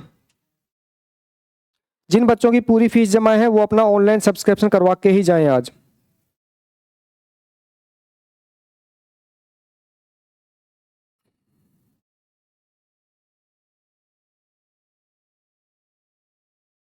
नोट डाउन हो गया, हो गया नोट डाउन। चले आगे। तो देखो सबसे पहले लिखो डेटा कम्युनिकेशन बारे में। डेटा कम्युनिकेशन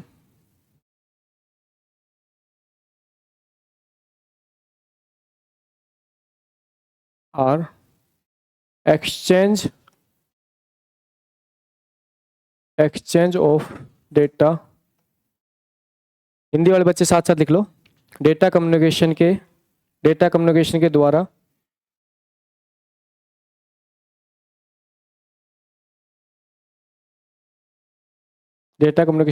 दो या दो से ज्यादा डिवाइस के बीच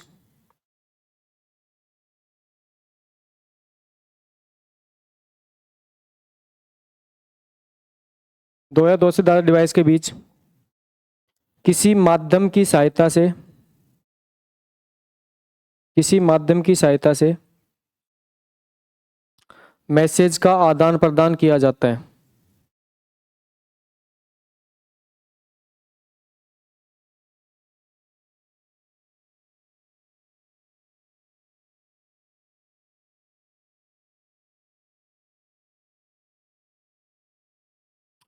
यूजिंग ट्रांसमिशन मीडियम। थोड़ा इंग्लिश पे ज़्यादा फोकस करना, क्योंकि पेपर हिंदी में नहीं आता। नहीं, पेपर सिर्फ इंग्लिश लैंग्वेज में आता है। ठीक है। लिख देता हूँ ना, लिख देता हूँ। पेपर ट्रांसलेटर लेके जाना है अपना साथ। पेपर हिंदी में नहीं आता है। पेपर हिंदी में नहीं आता है। बिल्कुल भाई, आरपीएससी को भेजेंगे, ट्रांसलेटर की व्यवस्था की जाए। हमारे बच्चे हिंदी मीडियम के, कितने बच्चे ऐसे जो प्योरली हिंदी मीडियम के, प्योर मतलब प्योर हिंदी, 1 2 3 4, कितने बच्चे ऐसे जो प्योरली इंग्लिश मीडियम के, प्योर इंग्लिश मीडियम, कभी हिंदी नहीं पढ़ी? कितने स्टूडेंट ऐसे जो दोनों, बोथ लैंग्वेज? जिंदाबाद, भारत जिंदाबाद है, इंडिया। ओके, तो देखो उसके बाद में जो कंपोनेंट की बात करें तो पहले कंपोनेंट के रूप में लिखो सेंडर।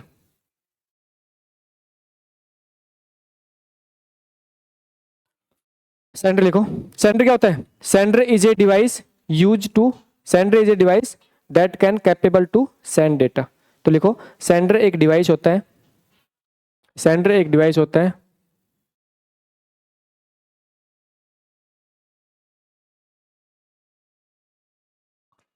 सेंडर एक डिवाइस होता है जो कि डेटा को सेंड करने के लिए कैपेबल होता है।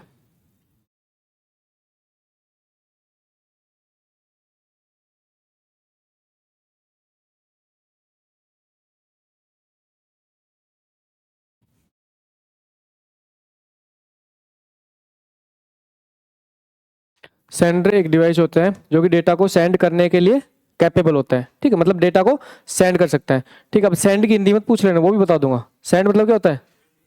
प्रेषक। नहीं, प्योरली हिंदी तो प्रेषक होती है। फिर आप, अब सेंडर का मतलब बता देता हूँ आपको, हिंदी में लिखना तो लिखो प्रेषक। और रिसीवर क्या होता है? ग्राही। हाँ लिखो, हिंदी में लिखो।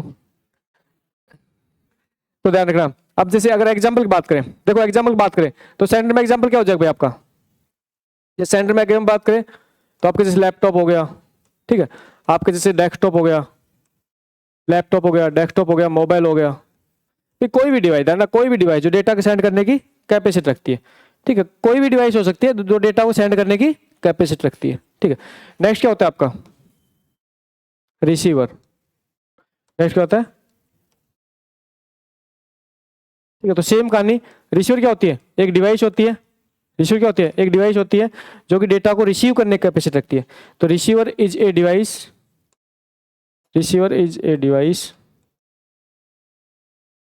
That can capable to receive data.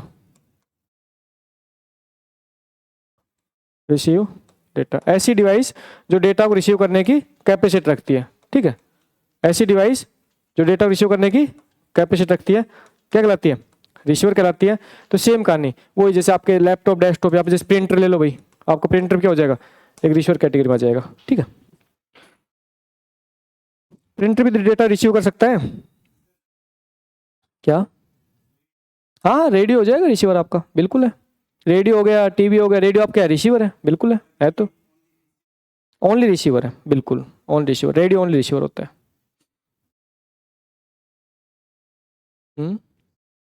Server data बिल्कुल कर लेता है, वापस भी करता है।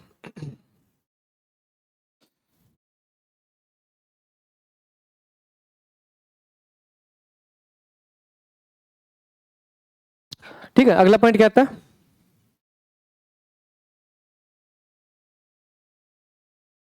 ट्रांसमिशन,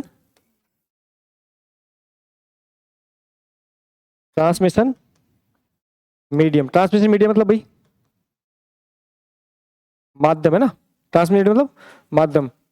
ठीक है, तो ट्रांसमिशन मीडियम अगर माध्यम की बात करें तो माध्यम मतलब यहाँ पे क्या, ये क्या होता है?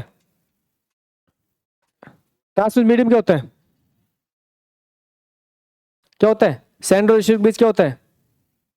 एक ऐसा माध्यम जिसकी हेल्प से सेंडर और रिसीवर को जोड़ा जाता है। ठीक है, तो हिंदी वाला लिख लीजिए।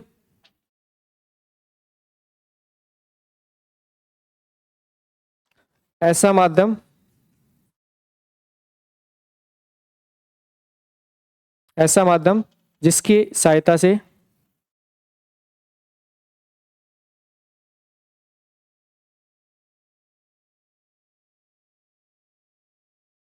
जिसकी सहायता से सेंडर और रिसीवर को जोड़ा जाता है।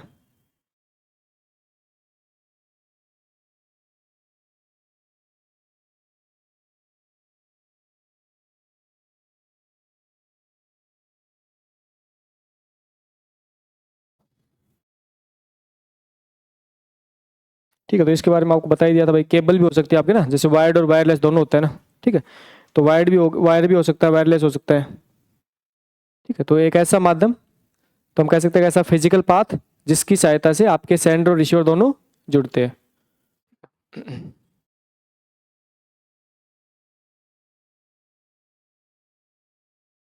अगला क्या आता है? मैसेज। मैसेज मतलब क्या? मैसेज क्या होता है? इंफॉर्मेशन या आपका ओरिजिनल डेटा। ठीक है, मैसेज मतलब, मैसेज क्या होता है? Message is an information, message in an information, या फिर हम कह सकते हैं क्या, original, original data that can be exchange. Message एक इंफॉर्मेशन या ओरिजिनल डेटा होता है जिसे जिसे सेंडर और रिसीवर के बीच एक्सचेंज किया जाता है।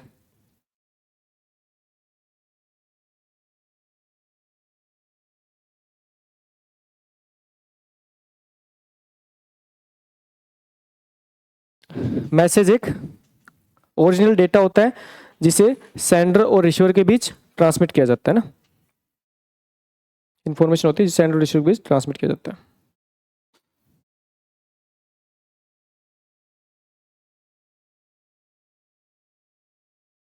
नेक्स्ट क्या आता है भाई आपका? प्रोटोकॉल मतलब सेट ऑफ रूल। प्रोटोकॉल मतलब सेट ऑफ, तो यहाँ पे क्या आ गया? सेट्स ऑफ, ठीक है, रूल का समूह। क्या होता है? रूल का समूह होता है। ठीक है, तो सिंपल सी बात है, रूल का समूह मतलब क्या होता है भाई? ये क्या होता है? ये सिंपल से क्या होता है, एक प्रोग्राम होता है जो यह बताता है कि आपका सेंडर और रिसीवर कैसे एक दूसरे से बातचीत करें। ठीक है, तो ध्यान ना, जब भी हम कंप्यूटर नेटवर्क की दुनिया में जब भी हम प्रोग्राम बात करेंगे तो प्रोग्राम को ही हम क्या कहेंगे? प्रोटोकॉल। ठीक है, तो नेटवर्क की दुनिया में प्रोग्राम को ही क्या कहा जाता है? प्रोटोकॉल कहा जाता है। ठीक है, ये चीज आपको ध्यान रखनी है क्योंकि मैं हर बार आपको प्रोटोकॉल ही बताऊंगा, प्रोग्राम नहीं बोलूंगा। ठीक है, तो मैं कह सकता हूं, यहां पे लिख सकता हूं मैं, एक प्रोग्राम, एक प्रोग्राम जिसकी जिसकी सहायता से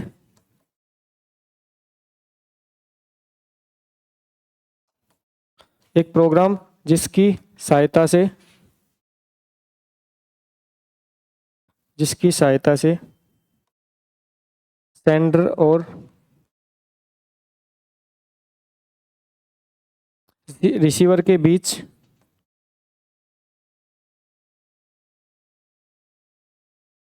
डेटा एक्सचेंज एक्सचेंज किया जाता है, जिसकी सहायता से सेंडर और रिसीवर के बीच डेटा एक्सचेंज किया जाता है। ठीक है, तो हमारे पास में एक ऐसा प्रोग्राम होता है, और इस प्रोग्राम की दुनिया, जब नेटवर्क की दुनिया की बात करते हैं तो नेटवर्क की दुनिया में ये जो प्रोग्राम होता है इसी को हम क्या कहते हैं? प्रोटोकॉल कहते हैं। तो अब हमारे पास में 5 कंपोनेंट थे, उन 5 कंपोनेंट की हेल्प से हमने डेटा को एक स्थान से दूसरे स्थान पर पहुंचा दिया। इसका मतलब डेटा को एक्सचेंज करने के लिए हमें कम से कम कितने कंपोनेंट चाहिए? 5। कौन कौन से? Sender, receiver, transmission medium, message और प्रोटोकॉल, सेट ऑफ रूल्स। ठीक है, तो ये 5 जो आपके कंपोनेंट थे, 5 कंपोनेंट की हेल्प से हम डेटा को एक्सचेंज कर पा रहे। अब देखो, अब नेक्स्ट कहानी आती है कि जब हम डेटा को एक्सचेंज करेंगे, जब हम डेटा को एक डिवाइस से दूसरी डिवाइस के बीच जब हम डेटा को भेजेंगे, तो उस टाइम पे हमें कुछ कुछ प्रॉपर्टी, कुछ कैरेक्टरिस्टिक्स को ध्यान रखना है, कुछ विशेषता को ध्यान रखना है। कैसे भाई? जब जब सेंडर डेटा भेजे, तो ये जो सेंडर है, मैं मान के चल रहा हूं ये जो सेंडर है, ये सेंडर का नाम है, सपोज करो मैं मान के चल रहा हूं ये सेंडर है, इसका नाम है सुनील। ठीक है, और मैं डेटा भेज रहा हूं इंटरनेट की दुनिया से। ठीक है, और मैं किसी रिसीवर को डेटा भेज जाता हूं, और रिसीवर जो रिसीवर है ना, सपोज करो उस रिसीवर का नाम क्या है? सपोज करो हेमंत है। अब मैं चाह रहा हूं कि मैं जो डेटा है ना, मैं हेमंत को भेजना चाह रहा हूं। भाई इंटरनेट की दुनिया में तो बहुत सारे डिवाइस है, लेकिन मुझे डेटा हेमंत को भेजना है, तो पहली बात तो मेरा जो डेटा है वो हेमंत के पास ही पहुंचना चाहिए, सही यूजर के पास डेटा पहुंचना चाहिए। ठीक है, अच्छा दूसरा, मैं कह रहा हूं कि मेरा जो डेटा है वो सही यूजर के पास पहुंचना चाहिए, इसका मतलब डिलीवरी, सही यूजर के पास डिलीवरी होनी चाहिए। दूसरा, जो मैंने जो डेटा भेजा है, मैंने जो डेटा भेजा है वही डेटा कहां पहुंचना चाहिए? हेमंत के पास। इसका मतलब जैसे मैं कोई भी यहाँ पे डेटा भेज रहा हूँ, जैसे भेज रहा हूँ मैं एक थप्पड़ लगा दूंगा, तो वही पहुंचना चाहिए। ठीक है, तो जो भी डेटा मैं ट्रांसमिट कर रहा हूं, अरे हेमंत लड़का है तो ऐसे मैसेज भेजूंगा ना, कोई लवी सभी थोड़ी भेज पाऊंगा। तो जो भी मैसेज भेजता हूँ ऐसे, मतलब जो मैसेज भेजू वही प्राप्त होना चाहिए। इसका मतलब क्या? एक्यूरेसी। एक्यूरेसी, एक्यूरेसी मतलब क्या? सही डेटा पहुंचना चाहिए, सही डेटा पहुंचना चाहिए। अच्छा, ये मैसेज मैं सपोज करो, अब हेमंत वहां बैठा है, ठीक है, अब सपोज करो उसने मेरे सामने जैसे स्क्रीन है ना कुछ, इस स्क्रीन पे उसने सपोज करो, मतलब ये स्क्रीन उसने हटा दिया यहाँ से, तो मैं उसको मैसेज कर रहा हूँ कि स्क्रीन लगा वापस, तो मैं मैसेज कर रहा हूँ स्क्रीन लगा वापस। इसका मतलब मुझे ये डेटा अभी पहुंचाना उसके पास, क्योंकि मेरे सामने बच्चों के जो कमेंट्स दिख रहे हैं ये कमेंट्स मुझे चाहिए, और सपोज करो उसने गलती से उसका हट गया, तो मैं जो मैसेज कर रहा हूँ तो ये मैसेज अभी पहुंचना चाहिए। इसका मतलब क्या? टाइम। तो इसका मतलब क्या है कि मेरे द्वारा जो भेजा गया डेटा है ना, सही सही टाइम पे पहुंचना चाहिए, सही टाइम पे पहुंचना चाहिए। इसका मतलब क्या? टाइमलीनेस, सही टाइम पे डेटा पहुंचना चाहिए। अच्छा, अगला मैं बात कर रहा हूं कि जब मैं डेटा एक्सचेंज कर रहा हूं, अब सपोज करो लाइव क्लास चल रही है, इस लाइव क्लास के अंदर जितने भी स्टूडेंट इस लाइव क्लास को अटेंड कर रहे हैं, उन सबको डेटा एक फिक्स टाइम अंतराल के बीच में पैकेट रिसीव होने चाहिए, तभी वो लाइव क्लास का मजा ले पाएंगे, नहीं तो नहीं ले पाएंगे। इसका मतलब क्या है कि लाइव जो क्लास है, ये लाइव क्लास इंटरनेट की दुनिया के माध्यम से, आपकी जो लाइव क्लास है इसके जो डेटा है वो आपके पैकेट्स के रूप में आप तक पहुंचाए जा रहे हैं, और वो जो पैकेट्स आप तक पहुंचे ना, उन पैकेट्स के बीच का जो वेरिएशन है ना वो फिक्स होना चाहिए, तभी आप लाइव क्लास का आनंद ले पाओगे, नहीं तो आप लाइव क्लास का आनंद नहीं ले पाओगे। अगर सपोज करो मैं मान के चला हूं कि आपके 30 पैकेट पर, जैसे आपका मान के चला हूं एक पैकेट 1 मिली सेकेंड में जा रहा है, तो आपका हर मिली सेकेंड में आपके पास एक पैकेट मिलना चाहिए आपको। अच्छा, थोड़ा बहुत जो वेरिएशन आता है, उस वेरिएशन को दूर करने के लिए हमारे पास क्या होती है? बफर। क्वेश्चन पूछा गया था आपसे, है ना, लाइव क्लास के अंदर थोड़ा बहुत वेरिएशन आता है, तो उस थोड़े बहुत वेरिएशन को हम दूर नहीं कर सकते, लेकिन जो रिकॉर्डेड क्लास होती है उनके थोड़े बहुत वेरिएशन दूर किससे कर लेते हैं? बफर से। भाई लाइव क्लास में तो डिट हो जाना चाहिए, जैसे अभी बच्चे कह रहे थे लास्ट क्लास में, जैसे थोड़ा सा 2 मिनट के लिए कुछ वो इश्यू आया था इंटरनेट पे, तो बफरिंग हो गई थी। इसका मतलब क्या था? यहां से जो डेटा भेजा जा रहा है वो डेटा उन तक नहीं पहुंच पा रहा प्रॉपर। तो इसका मतलब होता है कि हम जब डेटा एक्सचेंज करने की बात करते हैं, हम जब डेटा एक्सचेंज करने की बात करते हैं, तो डेटा एक्सचेंज करने के लिए हमारे पास में कुछ प्रॉपर्टी होती है जिसको हम कहते हैं डेटा कम्युनिकेशन प्रॉपर्टी और कैरेक्टरिस्टिक्स। तो लिखो डेटा कम्युनिकेशन कैरेक्टरिस्टिक्स या प्रॉपर्टीज। लिखो इसमें कौन कौन सी होती है भाई? कौन कौन सी होती है? पहली कौन सी होती है? डिलीवरी।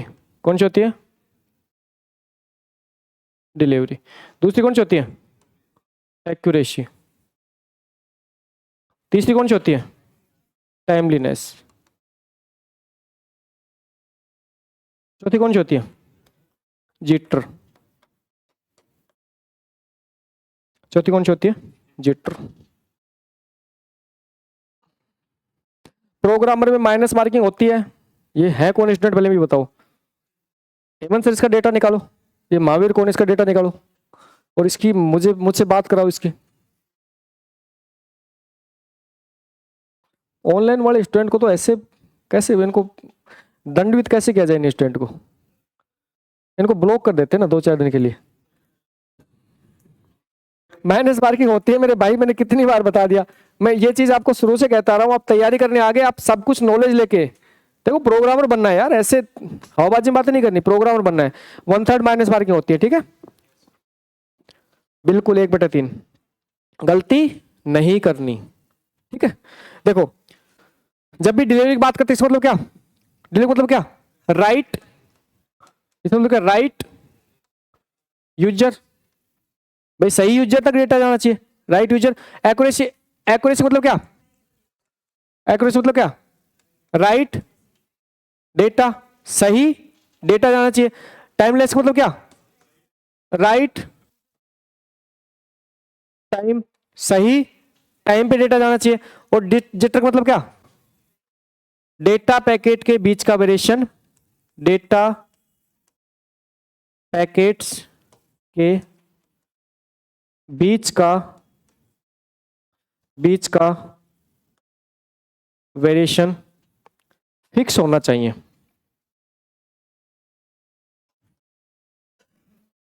फिक्स होना,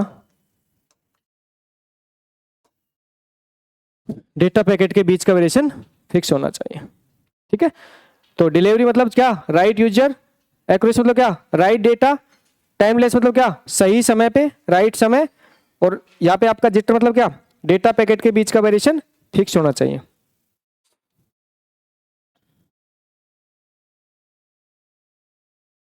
क्या? कंप्लीटलीनेस एक्यूरेसी में आ जाता है।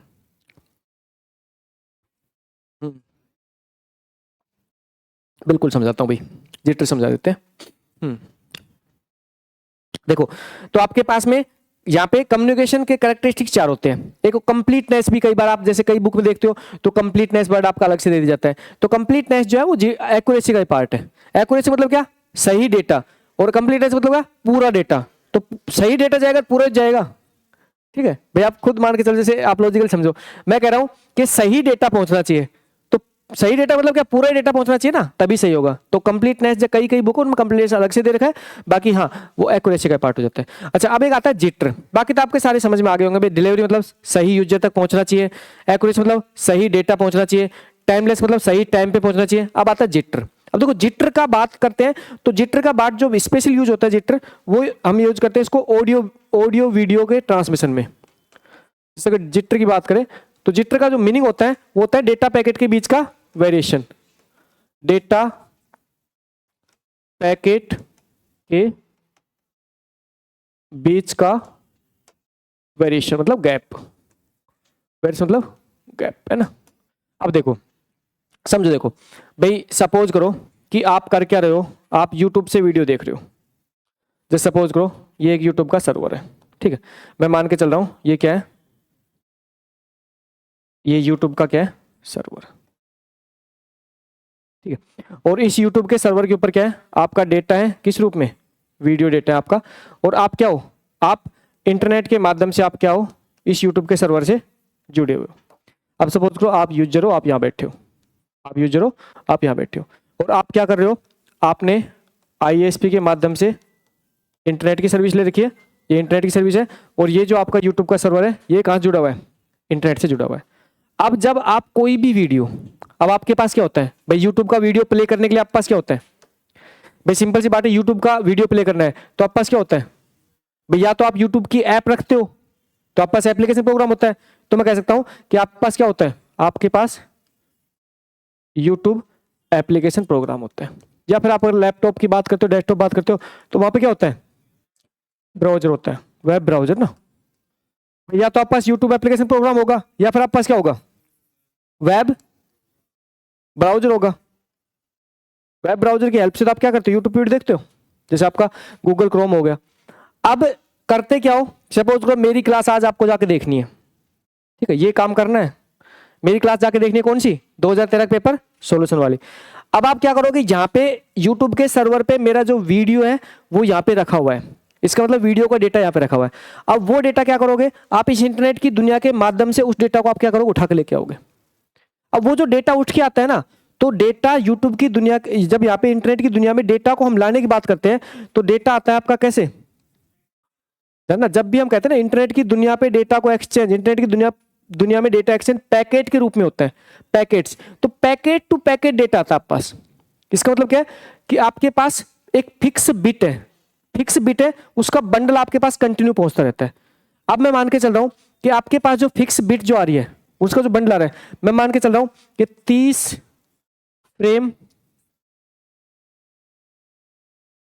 फ्रेम पर सेकंड, आपको, मैं मान के चल रहा हूं आपको 30 फ्रेम पर सेकंड आपके पास रिसीव हो रही है। फ्रेम का मतलब अगर बात करें तो आपके वीडियो कैसे बनता है, एक्चुअली वीडियो की बात करें तो अभी बताऊंगा आपको आगे थोड़ा सा। वीडियो होता क्या है कि इमेज होती है ना, इमेज का कलेक्शन ही वीडियो होता है। इमेज को कंटिन्यूसली हम इतनी फास्ट तरीके से इमेज को रोटेट कर देते हैं कि वो आपको वीडियो दिखाई देता है। तो यहां पे हम कह रहे हैं कि 30 फ्रेम पर सेकंड आपको पैकेट के रूप में आपको प्राप्त हो रही है, तब आप वीडियो प्रॉपर देख पा रहे हो। अगर सपोज करो कि पहली पहली आपकी 30 फ्रेम है, वो पहली सेकंड में आपको मिल गई, लेकिन उसके बाद आपको 2 सेकंड तक आपको नहीं मिली कुछ भी फ्रेम, तो होगा क्या, चलेगा एक बार वीडियो, फिर रुकेगा, फिर चलेगा, फिर रुकेगा, फिर चलेगा, फिर रुकेगा। अब यहाँ पे क्या हो जाएगा, बफरिंग स्टार्ट हो जाएगी। अब आपके जो रिकॉर्डेड वीडियो होते हैं, उन रिकॉर्डेड वीडियो के लिए थोड़ा बहुत जो बफरिंग होता है, उस थोड़े बहुत बफरिंग का वेरिएशन कम करने के लिए हमारे पास क्या हो जाता है, बफर। जैसे आप होता है ना यूट्यूब पे जब वीडियो देखते हो तो एक व्हाइट लाइन आगे चलती रहती है, वो क्या है, वो बफर है ना, वो आपका बफर है जो क्या करेगा, जो थोड़े से आपके डेटा को आपके एडवांस में लेके रख लेता है। तो नेटवर्क में बाय चांस अगर थोड़ा सा वेरिएशन आता है, उसको तो वो बफर दूर कर देता है, लेकिन ज्यादा वेरिएशन आ जाएगा तो आपका क्या होगा, आपका यूट्यूब पे वीडियो क्या हो जाएगा, बफरिंग करना स्टार्ट कर देगा। तो यहां पे जिट्री ये कहता है कि आपको जो डेटा रिसीव हो रहा है ना, वो आपको फिक्स वेरिएशन रिसीव होना चाहिए। अगर आपको 30 फ्रेम पर सेकंड मिल रही है, तो आपको पर सेकंड आपको 30 फ्रेम मिलनी ही चाहिए, तभी आप क्या कर पाओगे, लाइव स्ट्रीम, या फिर आप क्या कर पाओगे, वीडियो का एंजॉय कर पाओगे वीडियो को, एल्स आप वीडियो को एंजॉय नहीं कर पाओगे। इसे क्या कहते हैं, जिट्री। इसके ऊपर क्वेश्चन पूछा गया था एक बार। हम्म, देखो धन्ना, यहाँ पे अगर जैसे जिटर की बात करते हैं, जिटर को मेंटेन करने का, जैसे अभी जैसे लाइव क्लास चल रही थी, अब देखो बताता हूँ आपको, अभी हमारी लाइव क्लास चल रही थी। अब लाइव क्लास में क्या हुआ कि हमारे द्वारा पैकेट नहीं भेजे जा रहे थे प्रॉपर, तो इसका मतलब क्या है, हम जिटर को मेंटेन नहीं कर पा रहे, हम नहीं कर पा रहे जिटर मेंटेन। और बाई चांस अगर सर्वर में दिक्कत आती है कि सर्वर डेटा नहीं भेज पा रहा, तो सर्वर जिटर मेंटेन नहीं कर पा रहा। और बाई चांस अगर आपके क्लाइंट यहाँ पे, अगर आपका इंटरनेट स्पीड कम है, आप रिसीव नहीं कर पा रहे, तो आप मेंटेन नहीं कर पा रहे। तो जिटर आपके हर जगह से मेंटेन होता है जिटर। भाई सीधी सी बात है, यहां से आपका क्या जा रहा है, डेटा जा रहा है, तो अगर मैं प्रॉपर नहीं भेज पा रहा तो मैं मेंटेन नहीं कर रहा, अगर सर्वर प्रॉपर नहीं भेज पा रहा तो सर्वर मेंटेन नहीं कर रहा, और आप प्रॉपर रिसीव नहीं कर पा रहे तो आप मेंटेन नहीं कर रहे। नोट डाउन करो, इसको नोट डाउन कर लो। इस क्लास को तो आज यूट्यूब पे डाल देता हूँ, पहले वाली क्लास को। अभी तो प्रोग्रामर बैच के प्रमोशन ही चल रहे हैं सब जगह। कुछ बच्चे तो इसलिए नहीं आए आज मेरे पास, कॉल करे सर आज तो आपकी सेमिनार होगा। मैंने कहा क्या सेमिनार होता है, मोटी सेमिनार। मैंने कहा प्रोग्रामर बनने आए और सेमिनार लेने आ रहे हो, कोई सेमिनार नहीं होता, मुझे डायरेक्ट क्लास है आज।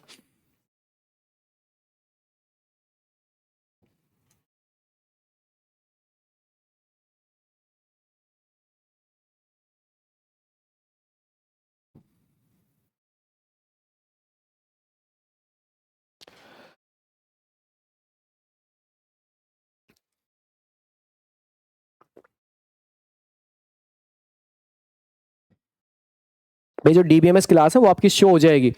जब डीबीएमएस क्लास लाइव चलती है तो लाइव क्लास कंप्लीट होने के बाद में रिकॉर्डेड शो होने में थोड़ा सा टाइम लगता है, क्योंकि उसके बाद क्लास की प्रोसेसिंग होती है, फिर रिकॉर्डेड मोड में अवेलेबल हो जाती है। निश्चिंत रहो, शो हो जाएगी आप।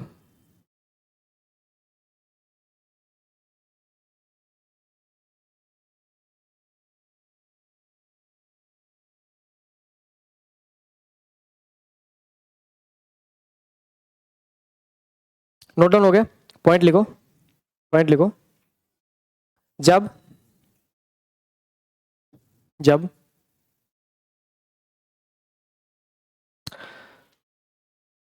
ऑडियो वीडियो मैसेज को जब ऑडियो वीडियो मैसेज को डिवाइस के बीच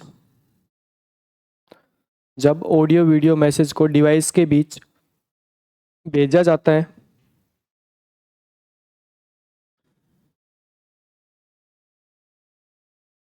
तो उसके लिए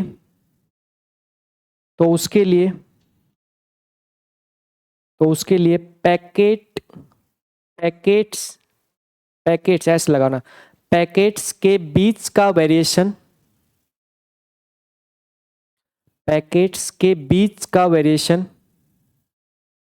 फिक्स होना चाहिए। पैकेट्स के बीच का वेरिएशन फिक्स होना चाहिए। कोष्टक में एग्जाम्पल 30 फ्रेम पर सेकंड, 30 फ्रेम पर सेकंड। ठीक है, अच्छा बफर का कंसेप्ट बताओ। देखो बफर का मतलब क्या होता है कि जैसे आपका वेब ब्राउजर है, ठीक है, वेब ब्राउजर में आपने देखा होगा जैसे आप यूट्यूब पे वीडियो देखते हो तो यूट्यूब पे वीडियो में भाई लाइव स्ट्रीम है तो लाइव स्ट्रीम का बफर होता ही नहीं है। लाइव स्ट्रीम बफर कैसे करोगे भाई? आज से अब आपसे 2 मिनट बाद में क्या बताऊंगा आपको कैसे पता? लाइव स्ट्रीम का बफर का कंसेप्ट है ही नहीं। स्ट्रोम जो स्टोर्ड स्ट्रीमिंग होती है डरना, वीडियो जो होता है जैसे अभी फिलहाल जो वीडियो है ऑनलाइन जितने बच्चे कनेक्टेड है वो मेरी लाइव स्ट्रीम की सहायता से वीडियो देख पा रहे हैं। इसका मतलब है कि वो अभी वीडियो देख पा रहे हैं थोड़े से वेरिएशन बाद। जैसे मैं यहाँ पे क्लास में बोल रहा हूँ तो लगभग आपके 15 से 20 सेकंड का वेरिएशन के बाद आपका वीडियो आप तक पहुंच पा रहा है। ये जो वीडियो वो 15 से 20 सेकंड इसलिए लग रहा है क्योंकि इतनी सारी दुनिया है, इतनी सारी बड़ा दुनिया है। सपोज करो जैसे मेरा जो सर्वर है वो AWS का है, अमेजोन का वेब सर्वर है, तो अमेजोन वेब सर्वर सपोज करो उन्होंने भी अमेरिका में अपना सर्वर रख रखा है तो यहाँ से डेटा अमेरिका तक जा रहा है, फिर आप अमेरिका के सर्वर से कनेक्ट हो रहे हो और वहाँ से डेटा आप ले रहे हो। तो ये जो वेरिएशन आ रहा है 15-20 सेकंड का वो तो इसलिए आ रहा है कि आप ये सारी ये जो पूरी दुनिया है इस दुनिया में डेटा एक्सचेंज इस टाइप से हो रहा है। अच्छा अब उसके बाद में जब मेरी पूरी वीडियो कंप्लीट हो चुकी है तो उसके बाद में मेरा वीडियो वहाँ पे स्टोर हो जाएगा। तो उस वीडियो को जब आप प्ले करते हो तो उस टाइम पे आप बफर का यूज कर सकते हो और वो जो बफर होता है ना उसको बोलते हैं प्लेबैक बफर। क्या बोलते हैं? Playback buffer. प्लेबैक बफर आपकी क्या हेल्प करता है कि अगर बाय चांस भाई सीधी सी बात है नेटवर्क की दुनिया में थोड़ा बहुत वेरिएशन चलता रहता है भाई, जिटर को हम प्रॉपर मेंटेन नहीं कर पाएंगे। ये तो चलो ठीक है जिटर होना चाहिए लेकिन जिटर को हम हमेशा फिक्स मेंटेन नहीं कर सकते क्योंकि नेटवर्क की दुनिया में वेरिएशन चलता रहता है। तो आपके थोड़े से वेरिएशन के गैप को दूर करने के लिए हम प्लेबैक बफर का यूज कर लेते हैं। जो यूट्यूब पे आपकी व्हाइट पट्टी आगे चलती रहती है वो व्हाइट पट्टी ये बताती है कि उसने कुछ एडवांस डेटा लेके रख रखा है। अगर बाय चांस अगर आपके इंटरनेट कनेक्टिविटी में थोड़ी बहुत दिक्कत आ जाएगी 2-4-5 सेकंड में अगर आपकी इंटरनेट कनेक्टिविटी चली भी गई तो कोई दिक्कत नहीं, वीडियो आपका स्मूथली चलता रहता है। ठीक है, तो ये आपकी कहानी किसकी है? जिटर की। अब देखो अब बात यह है कि जब हम डिवाइस के बीच में डेटा को एक्सचेंज करेंगे तो धरना डेटा को एक्सचेंज और डेटा को रिप्रेजेंट करने के तो बहुत सारे तरीके हैं। जैसे आज की दुनिया की बात करूं तो भाई डेटा को एक्सचेंज करने की बात कर रहा हूं तो डेटा तो बहुत सारे रूप में है। मैं कह रहा हूं डिवाइस के बीच में डेटा को एक्सचेंज करना है, इसका मतलब मैं कह रहा हूं डेटा रिप्रेजेंटेशन। अब डेटा रिप्रेजेंटेशन मतलब क्या है कि मुझे डिवाइस के बीच डेटा भेजना है और डेटा के तो बहुत सारे तरीके हैं। जैसे अगर नॉर्मल बात करो तो भाई टेक्स्ट की फॉर्मेट में डेटा है। कैसे? टेक्स्ट की फॉर्मेट डेटा है, इमेज की फॉर्मेट डेटा होता है, इमेज की फॉर्मेट होता है, वीडियो डेटा होता है आपका, ऑडियो डेटा होता है आपका। ये सारा का सारा आपके अलग अलग रूप का डेटा है। ये सारा का सारा क्या आपके अलग अलग रूप का डेटा है। ठीक है, इस अलग अलग रूप के डेटा को एक्सचेंज करने के लिए सबसे पहले आप बाइनरी में कन्वर्ट करते हो।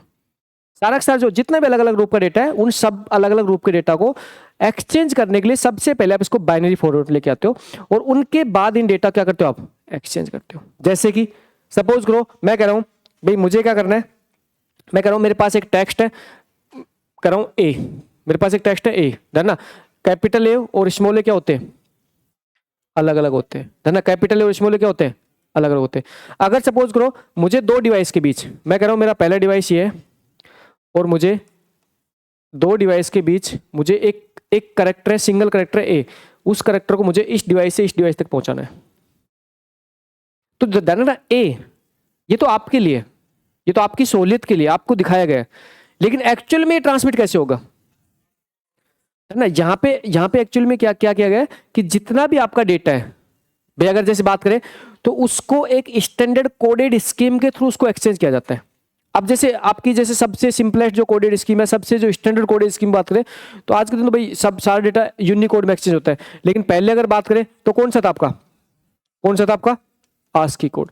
अच्छा आस्की कोड ने क्या किया था, आस्की कोड ने क्या किया था, आस्की कोड ने आपको यह किया था कि आपके जितने भी आपके कीबोर्ड की की है या जितने भी आपके सिंबल है टेक्स्ट के रूप में, जितने भी आप कीबोर्ड की यूज करते हैं या एक्स्ट्रा सिंबल यूज करते हो, उन एक्स्ट्रा सिंबल को जब हम नेटवर्क के माध्यम से भेजेंगे, भाई सीधी सी बात है, नेटवर्क के माध्यम से भेजने का मतलब है कि जस्ट इतना से नहीं हम भारत भारत में कम्युनिकेट कर रहे हैं, नहीं, हम तो क्या कर रहे हैं, भारत अमेरिका से कम्युनिकेट कर रहा है, जापान से कम्युनिकेट कर रहा है, चाइना से कम्युनिकेट कर रहा है, और सबके सबके अपने खुद के अलग अलग स्टैंडर्ड हो जाएंगे तो दिक्कत हो जाएगी।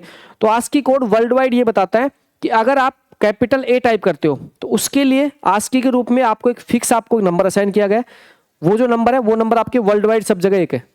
तो यहाँ पे आस्की के अंतर्गत क्या किया गया कि जितने भी आपके कैरेक्टर हैं उन सबको फिक्स एक नंबर दे दिया। जैसे कैपिटल ए की बात करें तो कैपिटल ए क्या मिला हुआ है 65। अब देखना ये 65 भी हमारे लिए, 65 भी क्या है हमारे लिए। एक्चुअल में डेटा एक्सचेंज किस रूप में करेंगे, बाइनरी में। तो जैसे 65 बाइनरी बात करूं तो 64 32 फिर 16 8 4 2 और 1। एक्चुअल में डेटा जो हमारे बीच में जब हम कीबोर्ड का ए प्रेस करते हैं ना, तो कीबोर्ड का ए प्रेस करने के बाद में जो नेटवर्क के माध्यम से जो डेटा जाता है वो क्या जाता है 64 32 16 8 4 2 और 1। इस टाइप से ये डेटा होता है। और ध्यान रखना ये जो डेटा है ना, ये डेटा भी जब केबल में भेजा जाता है, ध्यान ये डेटा भी जब केबल में भेज जाता है तो ये डेटा क्या बन जाता है, क्या बन जाता है, क्या बन जाता है सिग्नल। ये डेटा क्या बन जाता है सिग्नल। अब ये सिग्नल कैसे बनता है ये डिपेंड करता है केबल पे। अगर आपके ट्विस्टेड पेयर केबल है तो इलेक्ट्रिक करंट के रूप में जाएगा, अगर ऑप्टिकल फाइबर केबल है तो कैसे जाएगा लाइट की फॉर्म में। तो ध्यान, अगर आपके twisted pair cable coaxial cable है तो इलेक्ट्रिक करंट के रूप में भेज दो, और अगर आपके ऑप्टिकल फाइबर केबल है तो लाइट के फॉर्म में भेजो इस डेटा को। तो इस टाइप से आपका डेटा एक स्थान दूसरे स्थान पहुंच जाता है। और ये जो सिग्नल जो इसके माध्यम से पहुंचते हैं उसके बाद में वापस से इस सिग्नल को किस में कन्वर्ट किया जाता है, वापस से किस में कन्वर्ट किया जाता है, वापस किस में कन्वर्ट किया जाता है बाइनरी में कन्वर्ट किया जाता है।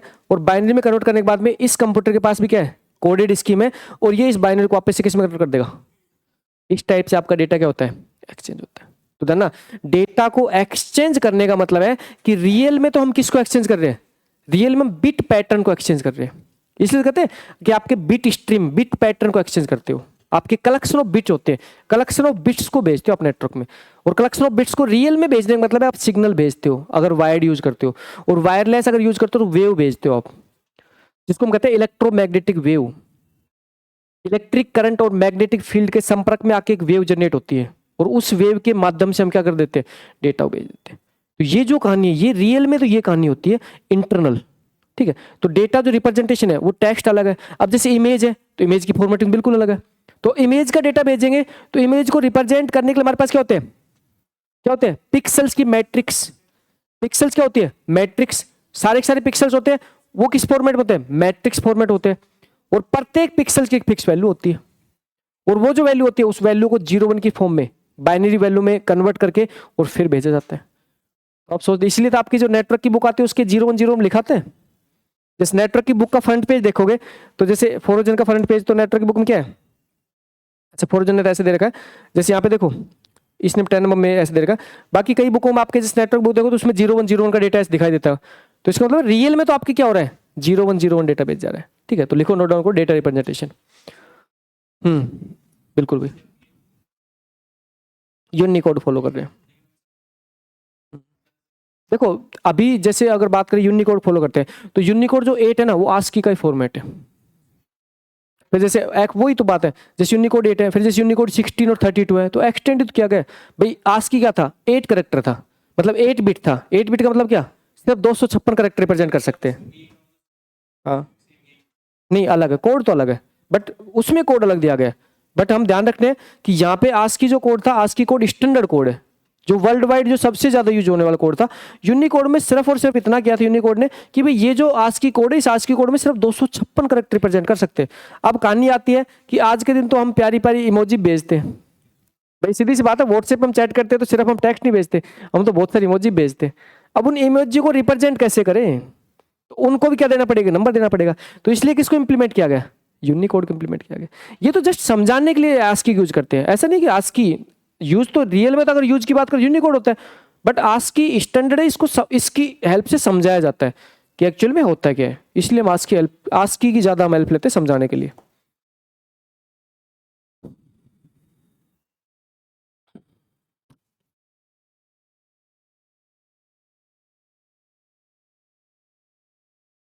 देखो DBMS की क्लास है वो आपकी लाइव कंप्लीट हो चुकी है, वो मैंने आपको पहले बता दिया, 1 से 1.5 घंटे बाद में ऑटोमेटिक अपलोड हो जाएगी। थोड़े निश्चिंत रहो यार, हो जाएगी अपलोड। अपलोड होने में थोड़ा टाइम लगता है, हो जाएगी अपलोड।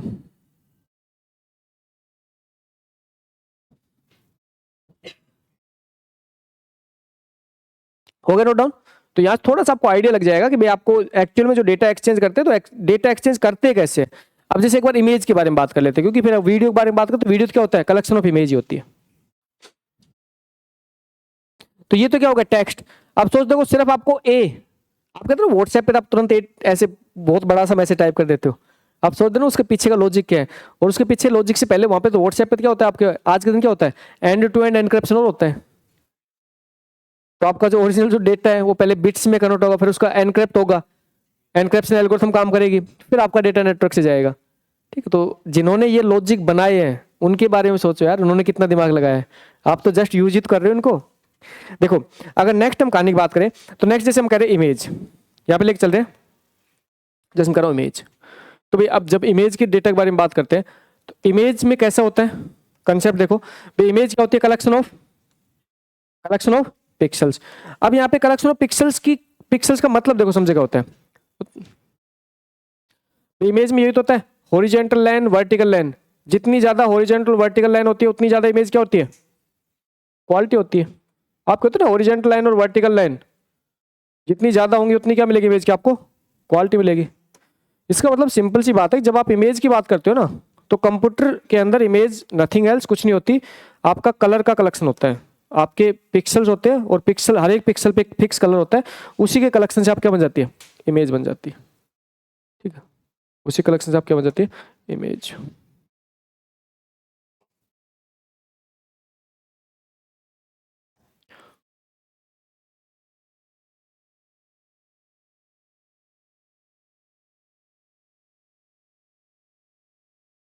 देखो जैसे मैं कह रहा हूं कि मेरे पास ये इमेज है, और रियल में इमेज क्या होती है, रियल में इमेज तो पिक्सल्स का कलेक्शन होती है। अब यहाँ पे पिक्सल्स के कलेक्शन की बात करें तो मैं कह रहा हूं कि हमारे पास में जैसे इसको लेकर चल रहा हूं, ये क्या है, ये एक पिक्सल्स है। अच्छा, इमेज की क्वालिटी कैसे डिसाइड होती है, कि जितनी नंबर ऑफ हॉरिजॉन्टल और वर्टिकल लाइन होती है। जैसे आप लिखते हो ना इमेज की क्वालिटी, आप ऐसे लिखते हो 720 मल्टीप्लाई 840, ऐसे लिखते हो ना। इसका मतलब क्या है, ये हॉरिजॉन्टल और वर्टिकल लाइन को बता रही है। ये जो वैल्यू बता रही है ना, ये हॉरिजॉन्टल वर्टिकल लाइन बता रही है। भाई 720 हॉरिजॉन्टल, 480 वर्टिकल लाइन है, और जितनी ज्यादा आपकी लाइन होंगी उतने ज्यादा आपकी क्या बनेंगे, पिक्सल्स बनेंगे, और जितने ज्यादा आपके पिक्सल बनेंगे उतनी ही ज्यादा आपकी इमेज क्या होगी, क्वालिटी। क्यों, उसका रीजन समझो। देखो यहाँ पे इमेज में क्या होता है, पिक्सल्स होता है, और हर एक पिक्सल्स का क्या होता है, एक वैल्यू होती है। अभी वैल्यू कैसी होती है, दो टाइप से होती है। अगर बहुत ज्यादा हाई क्वालिटी इमेज है तो RGB की वैल्यू अलग अलग मिलेगी। भाई आपको पता है ना, जो इमेज बनती है वो किसके कॉम्बिनेशन बनती है, RGB। R मतलब क्या होता है, G मतलब क्या होता है, B मतलब क्या होता है, ब्लू, रेड ग्रीन ब्लू। भाई आपके 3 कलर कॉम्बिनेशन से मिलके आपके पूरे पूरे कलर बन जाते हैं। ठीक है, अच्छा तो यहाँ पे अगर मैं इमेज की बात करूं तो हाई क्वालिटी इमेज में तो R की वैल्यू अलग मिलती है, G की वैल्यू अलग मिलती है, B की वैल्यू अलग मिलती है, लेकिन लो क्वालिटी इमेज में RGB की कंबाइंड वैल्यू मिलती है। और ये वैल्यू कहां से कहां तक होती है, 0 से 255 के बीच, है ना, 0 से 255 के बीच। और यहाँ पे हर एक वैल्यू पे एक कलर फिक्स है। 0 मतलब क्या होता है, व्हाइट, और 255 क्या होता है, ब्लैक। तो हर वैल्यू पे कलर फिक्स है। जैसे जैसे आप वैल्यू बढ़ा जाओ कलर चेंज होता चल जाएगा। आप सपोज करो कि मेरे पास यहाँ पे जो ये जो पर्टिकुलर, मैं मान के चल रहा हूँ कि मेरे पास यहाँ पे ये जो पर्टिकुलर पिक्सल है, इस पिक्सल के अंदर सपोज करो कि मेरे पास वैल्यू है 128, कलर की वैल्यू 128। तो रियल में जो कलर की वैल्यू है ना वो 128 तो हमारे लिए है। रियल वैल्यू क्या है, 128, 64, 32, 16, 8, 4, 2, 1। रियल वैल्यू क्या है? ये एक, ये वैल्यू एक पिक्सल के लिए। अब सोच के देखो इसमें कितने पिक्सल्स हैं, और हर एक पिक्सल की वैल्यू होती है किसमें? बाइनरी फॉर्मेट में। और इस टाइप से जब आप एक कोई इमेज भेजते हो ना व्हाट्सएप पे, तो इतने सारे पिक्सल आपके ट्रांसमिट होते हैं। व्हाट्सएप क्या करता है, जैसे आप हाई क्वालिटी इमेज भेजते हो तो उसको भी व्हाट्सएप क्या कर देता है, लोम में कन्वर्ट करके भेजता है। क्यों? क्योंकि बात यह है कि जब इमेज को भेजा जाएगा तो भी सीधी सी बात है, वो इमेज व्हाट्सएप के जो डेटाबेस होगा उस पर भी जाएगी, वो वहां पे स्टोरेज भी, वहां पे क्या करेगी, स्टोरेज भी कंज्यूम करेगी। तो जब स्टोरेज कंज्यूम करने की बात आती है तो वो क्या कर देता है, व्हाट्सएप क्या कर देता है, आपकी इमेज की जो साइज होती है, क्वालिटी होती है, वो कम कर देता है। कम कैसे करता है? जो नंबर ऑफ जो आपके पिक्सल्स है ना, जैसे आपके नंबर ऑफ पिक्सल पहले ज्यादा थे हाई क्वालिटी इमेज में, उनको कम कर देता है। इसलिए कहते हैं डॉक्यूमेंट्स भेजते हो तो पूरा एज टू एज चल जाता है। तो ये जो पूरी पूरी कहानी, ये पूरी पूरी कहानी इमेज के भेजने की। अब इमेज में एक्चुअल में क्या होगा, पिक्सल्स होंगे, और पिक्सल्स का मतलब क्या होगा, वैल्यू होगी किसमें, 01 की फॉर्मेट में। और आप क्या करोगे, 01 की फॉर्मेट की जो वैल्यू है उसको क्या करोगे, एक्सचेंज करोगे। और इस टाइप से आपका इमेज क्रिएटर क्या होता है, एक्सचेंज होता है। जो एक्सपेक्ट रेशियो होता है वो आपकी स्क्रीन के लिए होता है, एक्सपेक्ट रेशियो होता है ना, स्क्रीन के लिए होता है, रिजोल्यूशन होता है तो ना। तो एक बार इसको नोट डाउन कर लीजिए। क्या हो गया, टाइम हो गया 6:15 से पहले बिल्कुल बोलना ही नहीं है। हम्म,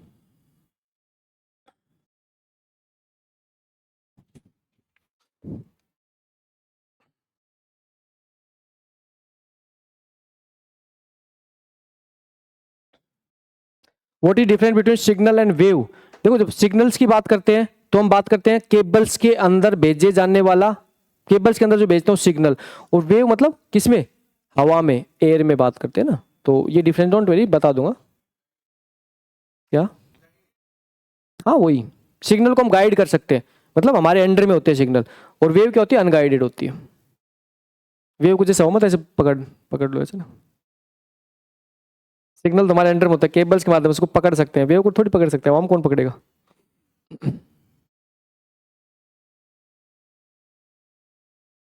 पिक्सल्स जहाँ पे हॉरिजेंटल और वर्टिकल लाइन आके मिलती है, जहाँ पे हॉरिजेंटल वर्टिकल लाइन आके मिलती है वो एक पिक्सल्स कहलाता है इमेज का। ठीक है, व्हाट इज पिक्सल्स, भाई कुछ बेसिक टर्म्स है। तो ये तो थोड़ा सा मैं तो मान के चल रहा हूँ आप कंप्यूटर साइंस की दुनिया में प्रोग्रामर तैयारी करने आए हो, तो ये थोड़ी बेसिक कुछ चीजें आप खुद भी पढ़ के आए होंगे।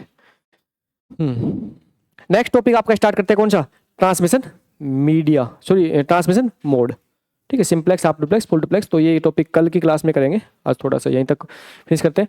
तो कल की क्लास में आपका ट्रांसमिशन मोड हो जाएगा पूरा, और साथ में आपकी टोपोलॉजी कंप्लीट हो जाएगी किसमें, नेटवर्क में। ठीक है, तो क्लास सेम कंसेप्ट के साथ एग्जैक्टली फिक्स 2 बजे से 2 बजे से 4 बजे तक क्लास किसकी रहेगी, डीबीएमएस की।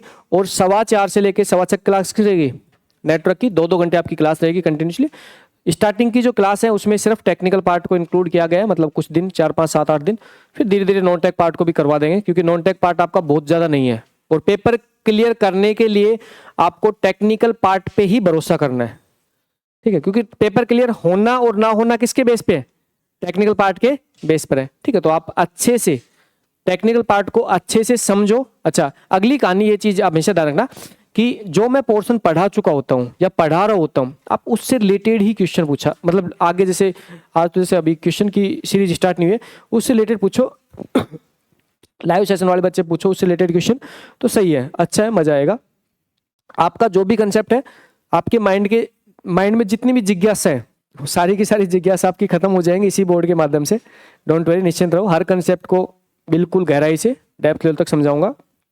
जब कंप्यूटर साइंस की दुनिया में आप सुनील सर के पास आ गए तो बाकी चीज़ तो आपको सबको पता ही है, क्योंकि वही है ना कि मैं तो आपको कॉल करके बुलाया गया, और मैं आपको ऐसे किसी ने दूसरे, मतलब या तो आपको किसी फ्रेंड ने रेफर किया होगा, या फिर आप मुझे डायरेक्टली जानते हो।